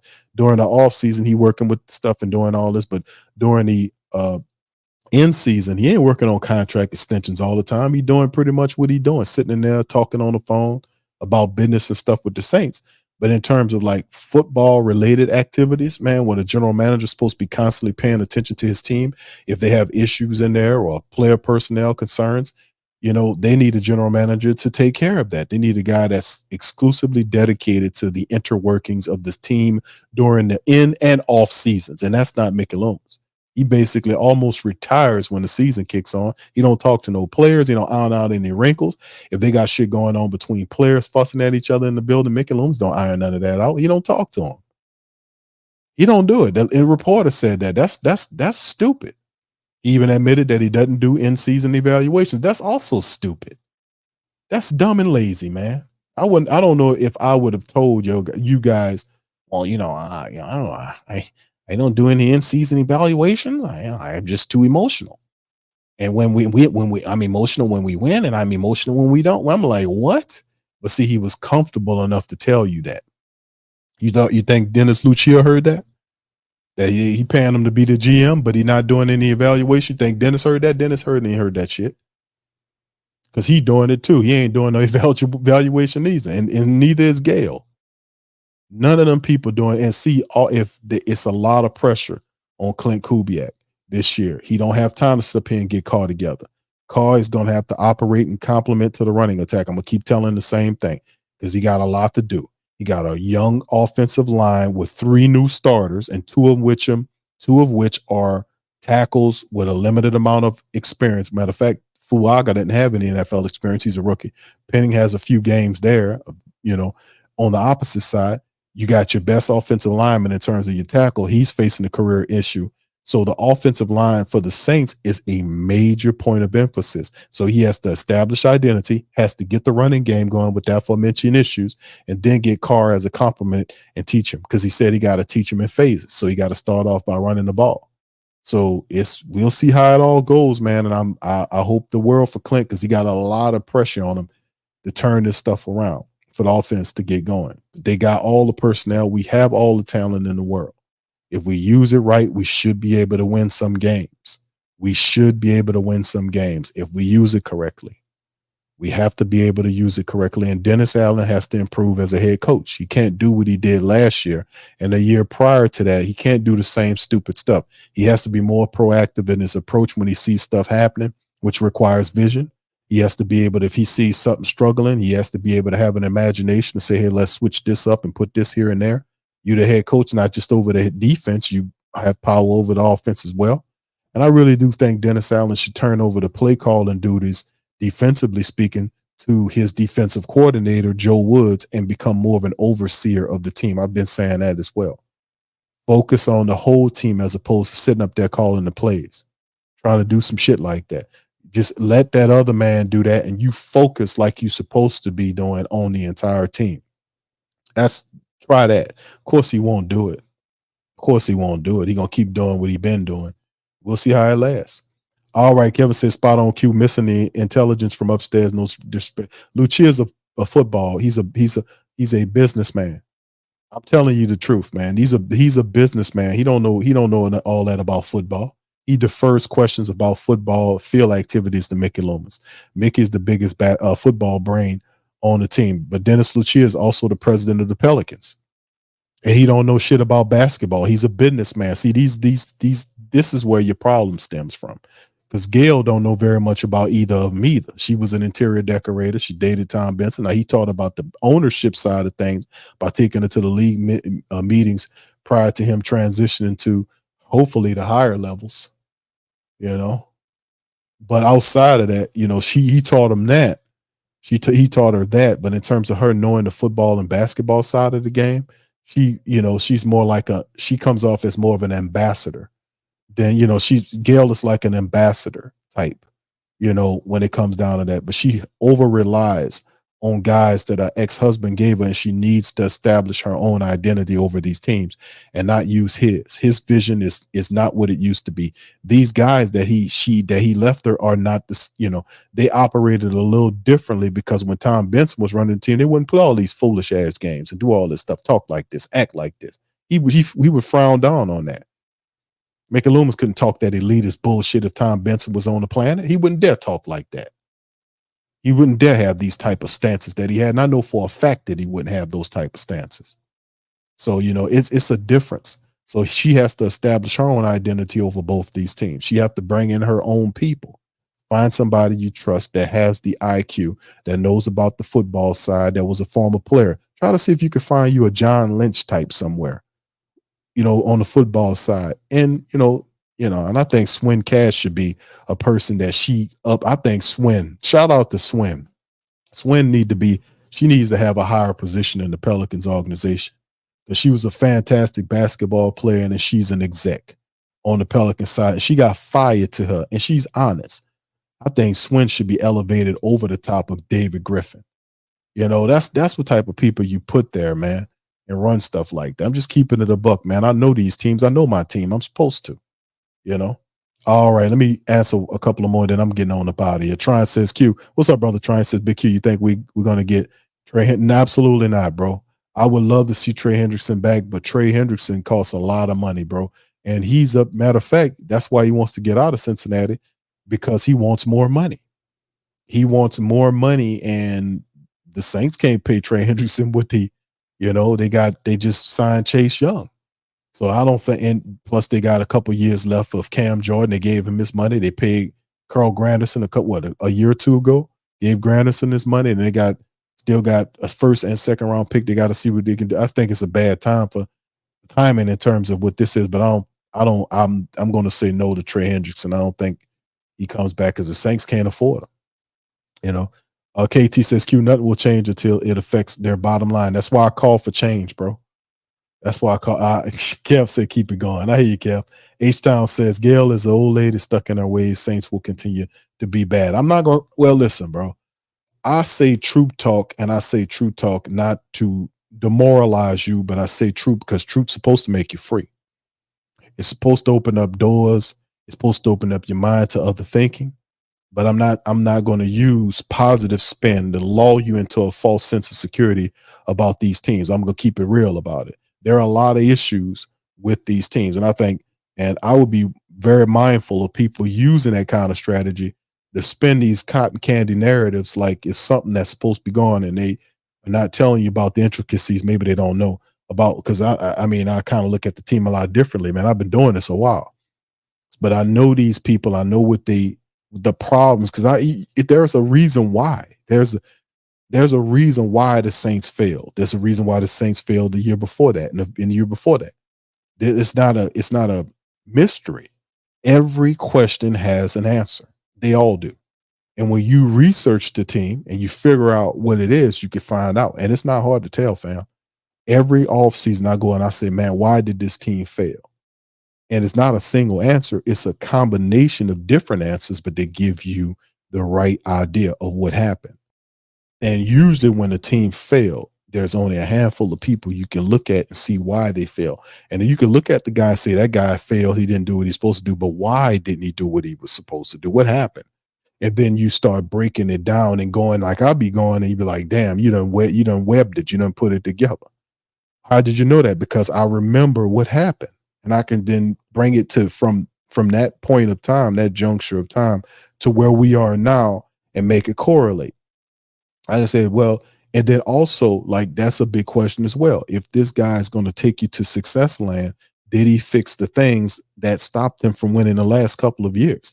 Most people always say, man, it was the talent or injuries. It wasn't talent. It wasn't injuries. It wasn't. If you are supposed to adjust every week in these games, because there's always pushing and pulling going on, you supposed to not only philosophies and play calling, but schemes, all this kind of stuff. You supposed to adjust. When you see your team, your players not playing well, you got to pull that guy out of there and put somebody in there, but you got to recognize it. You got to see it. And then you got to tell them, hey, listen, bro, you don't have it today. You know what I'm saying? I don't know what's going on with you, but yeah, coach, I got in a little, I was, me and my girl got into, we was fussing. All right, man, well, you don't look like you got it, but listen, I'm gonna need you to step it up, kind of concentrate on what's going on right now. And if you can't, I'm gonna have to pull you out there and put such and such in there. Okay. I'm gonna give you a chance. I just want you to let you know. All right, coach. Because nobody wants to lose playing time, because playing time's tied to the money. If you losing reps, more than likely you losing money. So it don't take much to slap people in, or to snap them into place or get them on code. The mere threat, it's not even a threat. It's like, listen, I'm telling you, I'm gonna give you a chance. And if you don't do it, I'm gonna have to take this away from you and give the opportunity to the next person. We need this. We need to handle our business here. We need these wins. This is serious. That type of thing. And that takes accountability. That takes vision. That takes attention to detail. That takes stuff that I haven't seen a lot of. And the same, because you playing up against teams that have the same things that we're talking about. They got high IQ. They don't make all of the mistakes that we make, the pre-snap penalties and the false starts, all this kind of nonsense.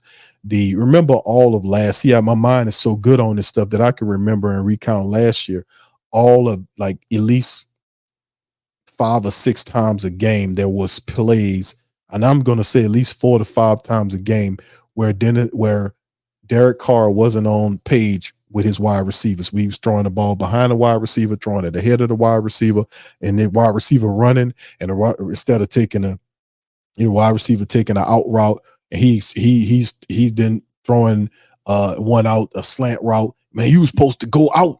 Why you stopped and went back? Well, and it was all, at least 5 times a game, it was always him and his wide receivers not knowing where they were supposed to go with the ball. I seen that a lot every game until you got toward the back end of the season when they started to figure it out, because they started to run the ball and take it more out of his hands. The play action started to work and he got comfortable. But I seen those games constantly when Derek Carr throwing the ball to a place he thought his wide receiver was supposed to be. You see him pointing at the wide receiver or telling him and the wide receiver discussing on where they were supposed to be. That happened repetitively week after week. And I thought that was ridiculous. I thought you guys supposed to be practicing. How are you having this amount of disconnect between wide receiver and the quarterback at least 4 to 5 times a game? That's not supposed to be happening if you're practicing like you say you're practicing. What we doing here? And y'all know it, y'all seen it too. So that's what I'm saying, man. It's like, bro, all that has to change, man. All that's got to change. Now you got a new system coming in here, but those things have to be ironed out as well. The pre-snap penalties, the miscommunication issues, people knowing where they're supposed to be. The accountability got to be very high because this is a tenuous and stressful situation that's about to happen. Because if Clint Kubiak doesn't handle his business, these people are going to be fired. They're going to lose their jobs. The head coaches anyway. And the staff, and the Saints will have to go back into free agency and see if they can find another coach. They have to get this together, and that is what I remember. That's truth talk. You supposed to remember that. Don't throw all of the truth away so we can live in some fairy cotton candy ass land about what the Saints gonna do. Don't be delusional. I mean, some people, I guess they have to be like that, man. I don't know, man. But I often was taught that truth's supposed to set you free. No, truth is supposed to set you free. It's sweet in the mouth and sour in the belly. That's what my grandma and my uncles used to tell me. And that's pretty much what that means is, when you digest the truth, it's kind of sour there, but at the end of the day, the truth is supposed to be a cure. It really is. So that's how I approach the game. I keep it 100% real with you about all this. Is all on Clint. And Clint has to fix all these things that we had problems with that prevented us from winning a couple of games last year that could have got us in the playoffs. The Saints stopped themselves. That's the thing. The Saints shot themselves in the foot with all this other stuff. They really did. If they were on code, a lot more discipline, we could have won at least 3 games more last season because the Saints let several of these games last year get away from them. So, like I said, I have to see more of it. The accountability angle from Clint Kubiak and the rookie mini camp was something small. It's positive, but I want to see more to see if that sticks, if we can translate that and keep that going. All right. Kevin says, Q, we have an issue. $150 million QB is supposed to be able to carry the team. He ain't going to be able to carry the team, brother. I'm just going to be honest with you. And the man, and Clint Kubiak knows that. Clint Kubiak, when they asked him about the offense, he said, we got to establish an identity. We got to run the ball. He didn't say nothing about passing the ball. They asked him about Derek Carr later. He gave him some platitudes and compliments like he's supposed to. But in the end, the Saints have to run the ball. The key to the Saints' success is running the football, bro.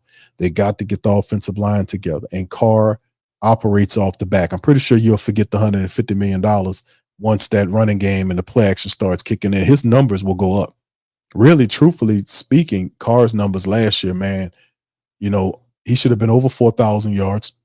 He should have had like 30 touchdowns last year, to be honest with you. So I mean, like I said, they over relied on Derek Carr to a fault. He really didn't. Like early on, he didn't know the system like that. Saints out there, he tore up after the Green Bay game. They got him throwing the ball 40 times a game. So stupid, man. I just don't understand, man. That shit's not hard, man. You don't do that to the quarterback, man. The guy busted up like that. You do something else, even if you got to switch things up. And those guys wasn't running well. That's why we should have switched things up. But ultimately, it is what it is. Julie says, what's the chance that we having 5 new starters on the line? Not 5 new starters, Julius. Unless injury kicks in. I mean, I guess injuries will play a part, but in terms of us starting, I guess if you could say Penning is a new starter because he started before, I guess I can throw him in there because he didn't really do nothing with the starts. But yeah, with eventually Penning and Fuaga, obviously, with Ali Udo, that's 3 guys right there. And of course, our center is McCoy with Ruiz. So I would say 3 versus I don't see 5 unless injuries hit, bro. So H-Down says, Q, you can't win with a team that doesn't respect the coach. Well, more than half of the team respects the coach, right? So the talking point or the optic, let's just say it like that. The optic is this: you're a top 5 cornerback, right? They had something going, and we won't notice until he's gone. It probably won't hit until after he's gone and into the next off season after they traded him. Then you're gonna hear all this come out. It'll be an interview after the end of this season, after Lattimore get traded probably to the Texans. It's going to end up in the AFC. I'm thinking it's going to be the Texans. Could be the Texans, going to be somebody. Might be the Chargers. Could be Denver. In the end, it could be. I think it's between. I would probably think it'd probably be the Texans or Denver. That's why I'm just pulling that instinctually because it makes sense for Sean Payton to want to get his guy back. And what else would Mickey Loomis do but send him out to Payton? Wouldn't that be so typical? But the answer is you traded Lattimore. Lattimore is the loudest vote. Well, you didn't hear him say anything about Dennis Allen, but we knew there was fractures in the locker room. All this going to come out probably next year when he gets signed to his next team, and somebody going to interview him about the Saints next offseason, and he going to tell you what happened. Watch. That's how it happens. That's how it happened. He ain't going to tell you if he when he gets traded and they talk about it, he going to give love to New Orleans and all this. He ain't going to even talk about it. But it'll happen next offseason with his team. It's the same thing. And he gonna tell you about everything. Because if Dennis Allen fail, he'll be gone, and he gonna throw it out there. What made what happened? We already know. Now, what was said, we don't know what was said, but we know something was said. And we know obviously that the biggest opponent to Dennis Allen what had to have been Marshawn Lattimore, because they put the reworked his contract late November, right? Somewhere along up in there to make him tradable for this point. And we were still playing football games at that time. So you rework his contract to be traded in the offseason. What was going on like that? It was also a fracture that was happening that Mickey Loomis and Dennis Allen said there was no fracture. So they lied to you about that. Oh, there is no fractures. That's just a bunch of poppycock. There's no fractures. That's crazy talk. That's just something they made up. That, there's no fractures, but you trading your top 5 cornerback. What happened? What he said. See, they're not saying none of that. It'll come out. It always comes out. But the optic is this. Once he's traded, that lets the players that know on the team that still don't like Dennis Allen, that if you don't agree with Dennis Allen, you're going to get your ass traded too. We traded Lattimore, top 5 cornerback. Don't think we won't get you out of here too. See, that's the optic that is set in place once this goes through, because it's going to happen, which is stupid because I wouldn't trade the guy because Lattimore fits for what we're doing. We brung him up. He really shouldn't go nowhere, and he's upset because the team has failed over the last couple of years. And if you ain't upset about failure, then you a dumbass. That means you just there collecting a check, and I don't want them type of players here. I want my player to be upset and mad that we're not winning because I'm upset that we're not winning. I want him to feel like I feel in many regards. I'm disappointed in the Saints' progress over the last couple of years. As you can see, I am disappointed about the Saints' process, not lack of progress, of not making it into the playoffs, despite the fact that they've had loaded teams. I'm very disappointed about that. I am. I'm disappointed by a lot of shit. So I can understand how Lattimore feeling when they getting it up close and personal, watching Dennis Allen sashay around there talking crazy and doing what he doing. I feel his pain. You dig? So at the end of the day, I understand exactly what's going on, man. Because they won't tell you, well, we're just trading. Why you trading him, bro? Why y'all trading him a top 5 cornerback? They bring up his injury history. They always bring up injury histories. They ain't going to say nothing. Well, you see, Dennis Allen pissed him off. Well, yeah, keep it real with you. Dennis Allen pissed him off. That's what really happened. And he pissed him off because, he did some, he was losing over the last couple of years. And Laddie's a winner.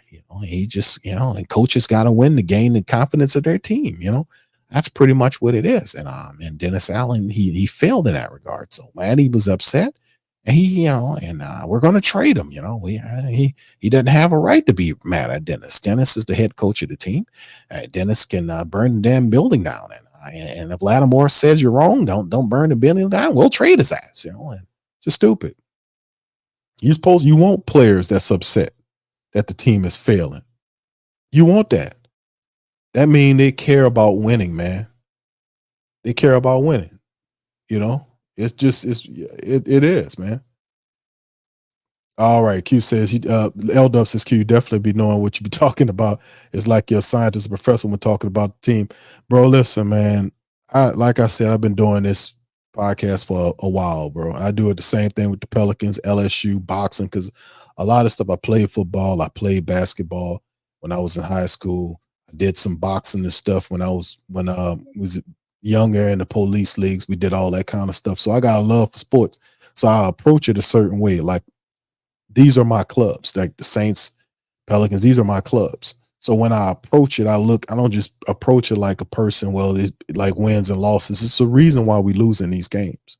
So I look at the personnel, I look at their resumes, I look at how they, their schemes and stuff like that. We get into it. And like I said, I created the Great Saint Think Tank. It's a think tank. And we are all like football scientists in this thing going through it, man. There ain't nothing like the Great Saint Think Tank, fam. It ain't nothing like the Great Saint Think Tank, fam. It ain't nothing. Look, I'm rocking the T. There ain't nothing I represented. It's a brain with a brain on top of a tank. It ain't nothing like the Great Saint Think Tank, man. Ain't nothing like the Great Saint Think Tank, man. Nothing. The Great Saint Think Tank, they got it together, baby. They be whipping them. And the Great Saint Think Tank take regular Who Dat members and they convert them over, graduate them into the Great Saint Think Tank, because they approach the game different. They don't approach it from a fanatical standpoint. They approach it from a logical thought process. And when you do that, boy, you decipher it and you're breaking it up.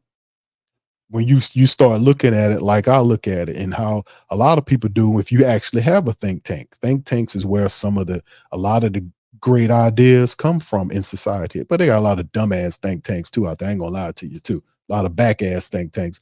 But the Great Saint Think Tank is the truth, bro. Bottom line, the Great Saint Think Tank is the truth, man. Bottom line. All right, Julius says, if you say, I say you and Mickey should fight for the GM position. Nah, I don't want it, bro. Oh no, I don't want the GM position. I just don't want Mickey Loomis to have both those positions because it's stifling the team.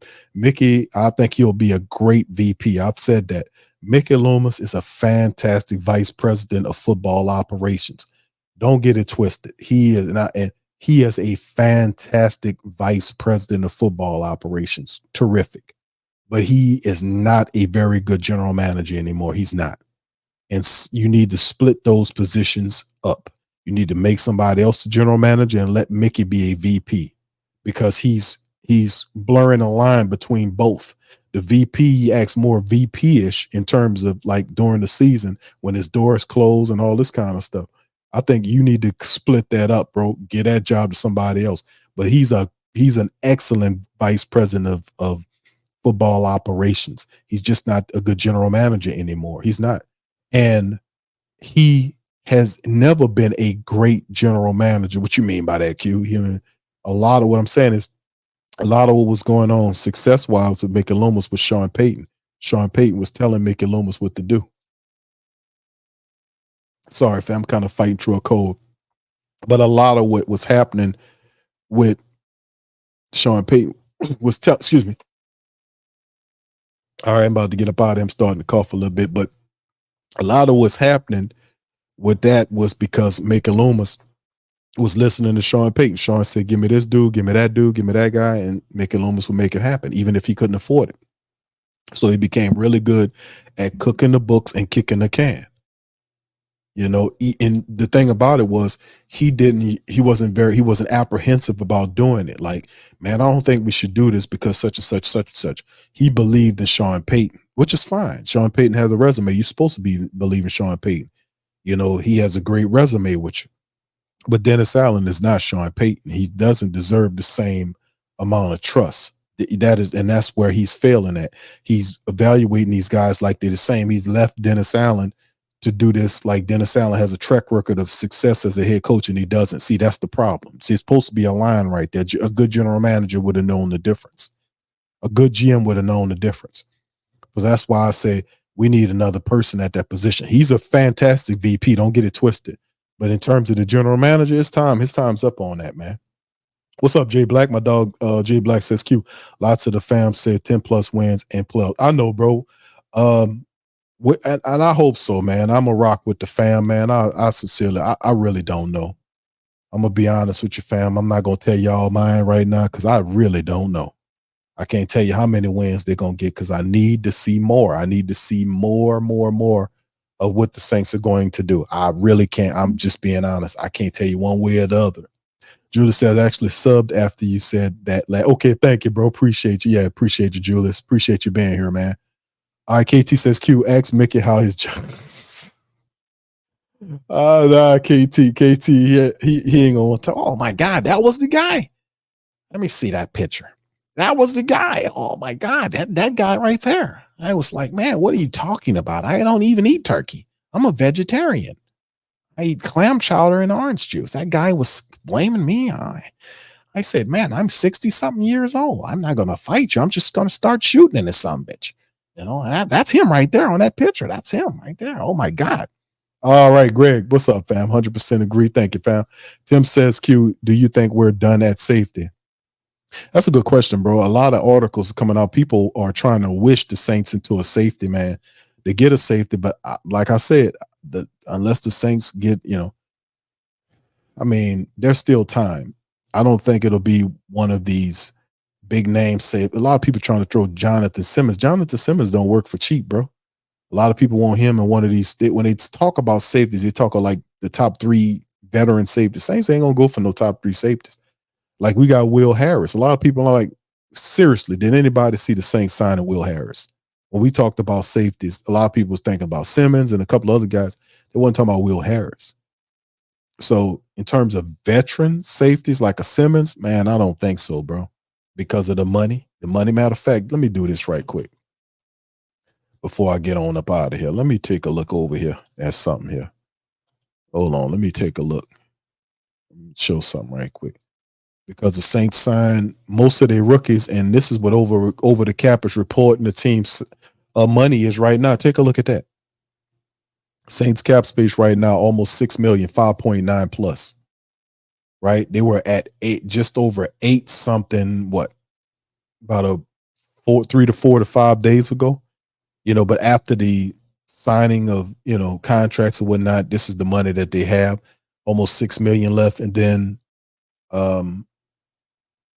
I still believe the Lattimore trade will go through. That'll give them an additional 4 million, which will boost them up to almost 10 million, after the Lattimore trade. Because I don't think they're doing a player for player trade. I think they're just going to trade him for a pick, maybe like a day 2 pick, a second round pick, something like that. And they'll just take the pick and the money and add that to the cap. 4 this year, 11 next year, something like that. So now, if it's gonna be a safety, it's gonna be a cheap one, bro. I don't see them signing an expensive Jonathan Simmons, bro. I just don't see that, man, because the money don't work. English says, get a mouth full of gum Q. Yes.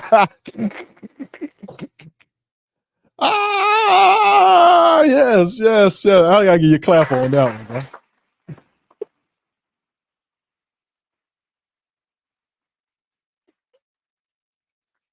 Man, I can't even cough right, man. I mean, I can't laugh right, man.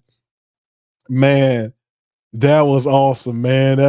Get a mouthful of gum Q to help with that cough. Yeah, that'd have been a good time to do an experiment to see if that would have stopped me from coughing, man. Oh, man, that's crazy, man.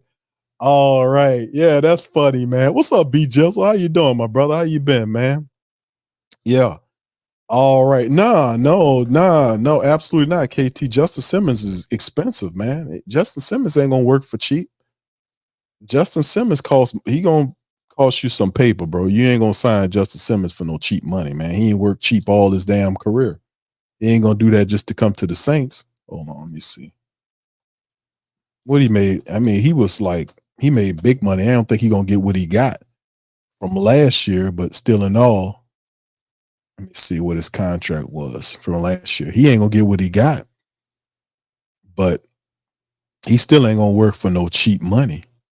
Like, this man was making shit last year. He made 14 and a half, almost $14.5 million a year. He ain't gonna get nowhere near that. That's what I'm saying, man. He ain't gonna make 14 million this year, but even if you say half, like if you say Justin Simmons say, man, I work for half of that. He ain't coming in at half of that 7 mil. The Saints, they can't afford Justin Simmons, bro. Look, here goes Simmons right here. Look at his money for 2023. Last year, $14 million this man base salary was. And then, prior to that was 15. So, I mean, ain't no way in the world, even if you say we'll give you half, that's 7. Justice Simmons, and even I would probably say he would probably go somewhere for like between 5 to 7 million or something like that. Yeah, that's the reason why he's still available now, because he ain't taking nothing devalued right now. But as the season get closer, if you can get Justice Simmons between 5 to 10 million, you might be doing nothing. But both of those things seem to be out of the place of them anyway. Jay Black said, I hope Willie Green is paying attention to the coaching of these players. Yes, indeed, bro. Yeah, Jay Black. We're gonna talk about it on the Pelican post game report this upcoming Friday, bro. We're gonna open up the stream. We're gonna talk some more stuff. A lot of stuff going on in the Pelican world, bro. Shout out to my dog Jay Black, man. Vibing, yeah, damn, yeah, the coughing, yeah, I couldn't even cough right, fam. That was pretty funny. All right, H-Town says Q Texans trade Jalen Petrie for Lattimore. That's actually a pretty solid. That's intriguing, H-Town, man. Let me see what Jalen Petrie. I don't think I like that, but I don't think that's what they're gonna do. Because what is his salary? Yeah, he just makes like what? 2023, 24. Okay. Well, I don't know if they're comparative. His base salary is 1.5. Lattimore's deal. What is Laddie Daddy's deal, man? It's a shame, man. We even talking about this. I'm gonna look at this and I gotta roll. That's sad, man. Yeah, his money is like 1.5 million he getting paid this year. And Lattimore's 24 money. Well, it's a base salary to 1.2, so it's comparative. But in the end, I don't think the Saints they're gonna take any player. I don't think they're gonna take a player for a player trade with Lattimore. I think they're gonna just settle for a draft pick because they need the cap. They need the cap relief. I think that's what's going on there. All right. And then finally, Tim says, Q, do we get more cap space after June 1st? Yes, you do. You get $4 million once the Saints once the Saints trade away Lattimore, you're gonna get $4 million this year and $11 million, next year once they trade Marshawn Lattimore. I'm thinking probably the Texans or the Broncos, or the Chargers, somebody like that. He gonna end up in the AFC. They're not gonna trade him in the NFC. But yeah, Laddie Dad, in my opinion, he's gone, fam. I did a whole show covering that, gave my reasons behind it. I'm like, man, they're gonna get this. They're gonna trade him. People like, nah, Q, they not.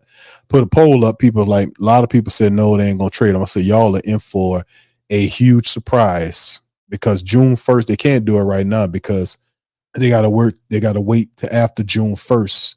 That's the line. I gave you the timeline. It's a real timeline that you need to start paying attention to. When June 1st hit, then be watching the Saints with Lattimore, because they can't do it right now. Any trade right now would put them in the minus right now. So they got to hold on to them. As soon as June 1st hit, the timeline is between June 1st and the start of the year. And that's when you're going to see some traction happen with Lattimore. You're going to see then. June 1st to the start of the year. That's when it's going to happen.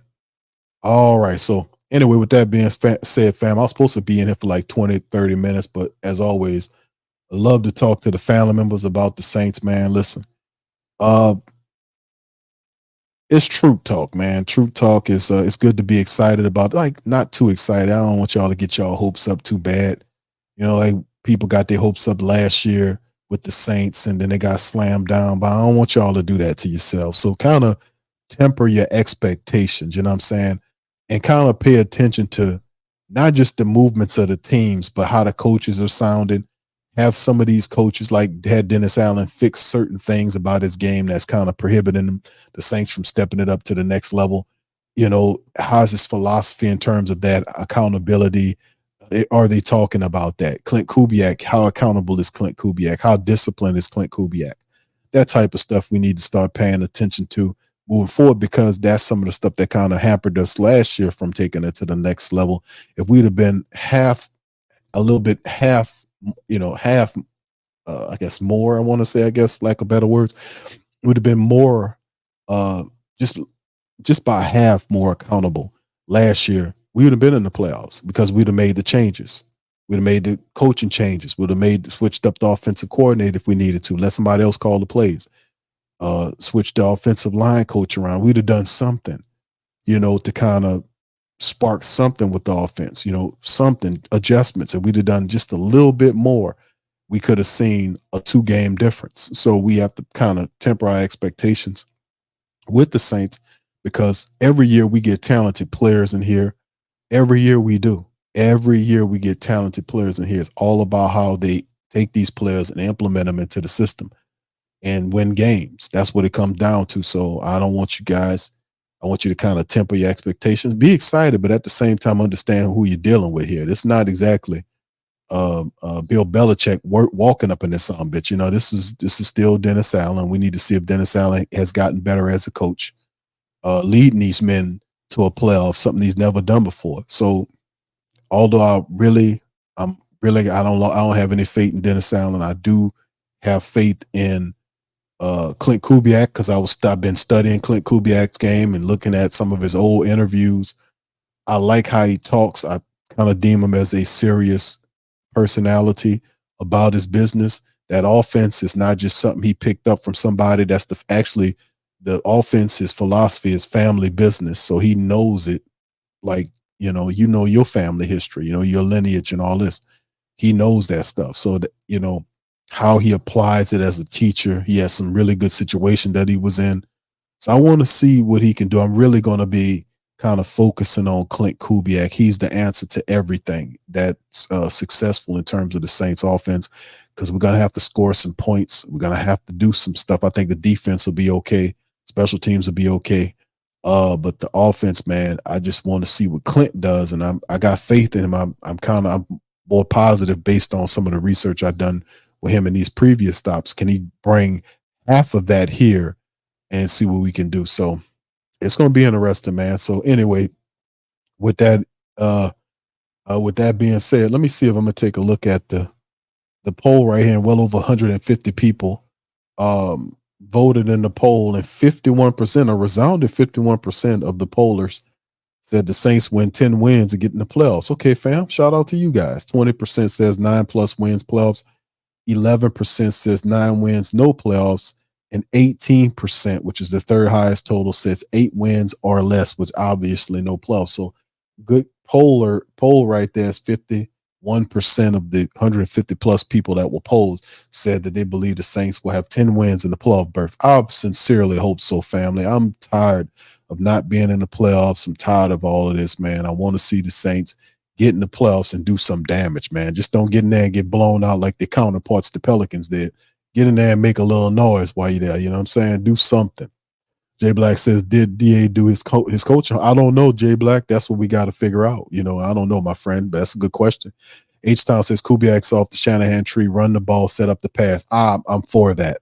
I've been preaching that. Hopefully we can get that. Jack said, what's up, Jack? Offense will be better, but it will be a process. Indeed. 2 rushes, Q. I know, 2 rushes, first down, baby. Remember that shirt? Julius says we should win the division. Yeah. I mean, we do what we're supposed to, bro. We will.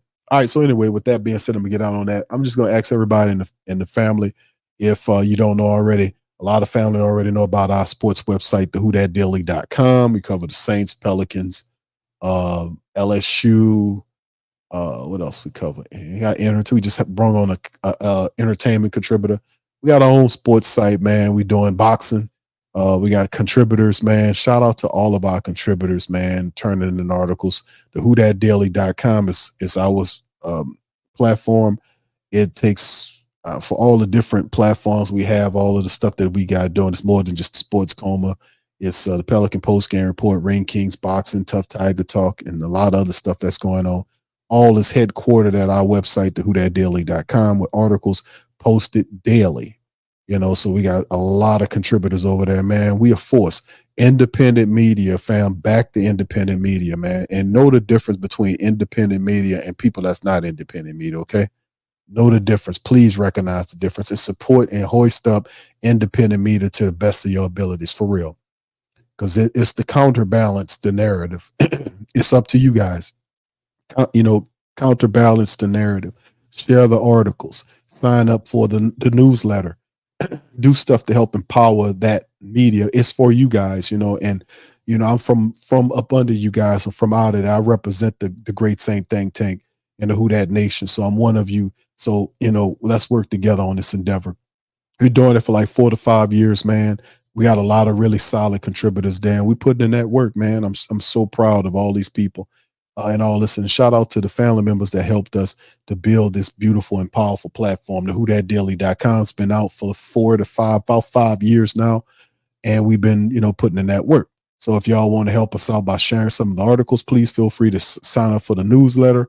Sign up, and share the articles, man, and help independent media. It's a blessing. It's a blessing to have that. But anyway, I'm gonna get out on that, man. Y'all have a fantastic rest of your day. I will return tomorrow on Patreon, patreon.com/the Pro Media Network. We'll have a show breaking down that. Tomorrow we'll be back on our Patreon Tuesday, man, and we'll talk some more Saints, among other things. So with that being said, I'm out on that. Much love to the fam. Appreciate y'all. Quit.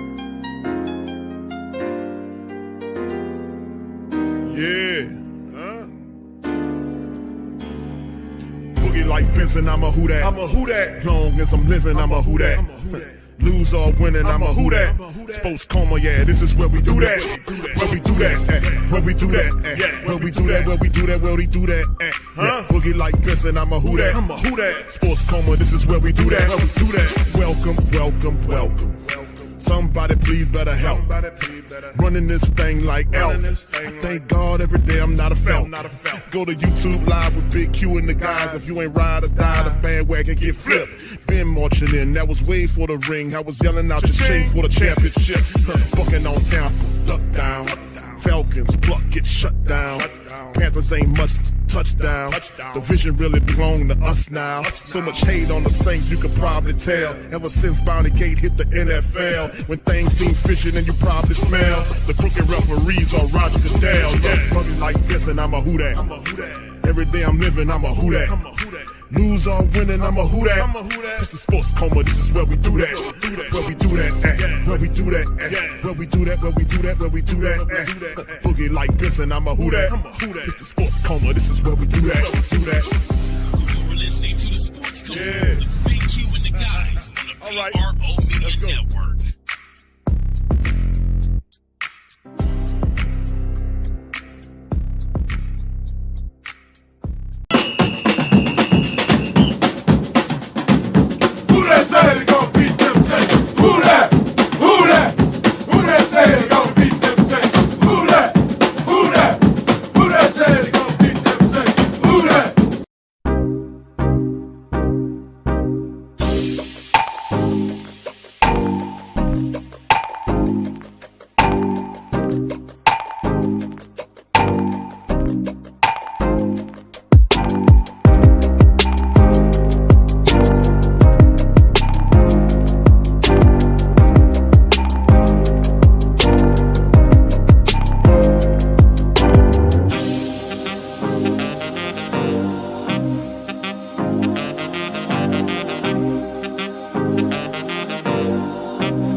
WhoDatDaily.com. That's right, the WhoDatDaily.com. Your one-stop shop for everything New Orleans Saints, New Orleans Pelicans, LSU Tigers, even the top flight boxing. So if you're a Who Dat and you're looking for a place to stay up on your team, WhoDatDaily.com is your site. The WhoDatDaily.com for the sport Who Dat in all of us. That's right, the Pro Shop is the platform store where you can go and buy all the latest merch to support the platform. Available at the Pro Shops, we have dozens of hundreds of products available for you and your family. Unisex tees for men and women, hoodies and sweatshirts, tank tops, kids and baby items, long sleeve tees, mugs, pillows, wall art, bath bedding, face masks, phone cases, stickers, bags, fanny packs, socks, hats, and many other items. Please feel free to check out the pro shops. The link is in the description section below. And remember, it helps the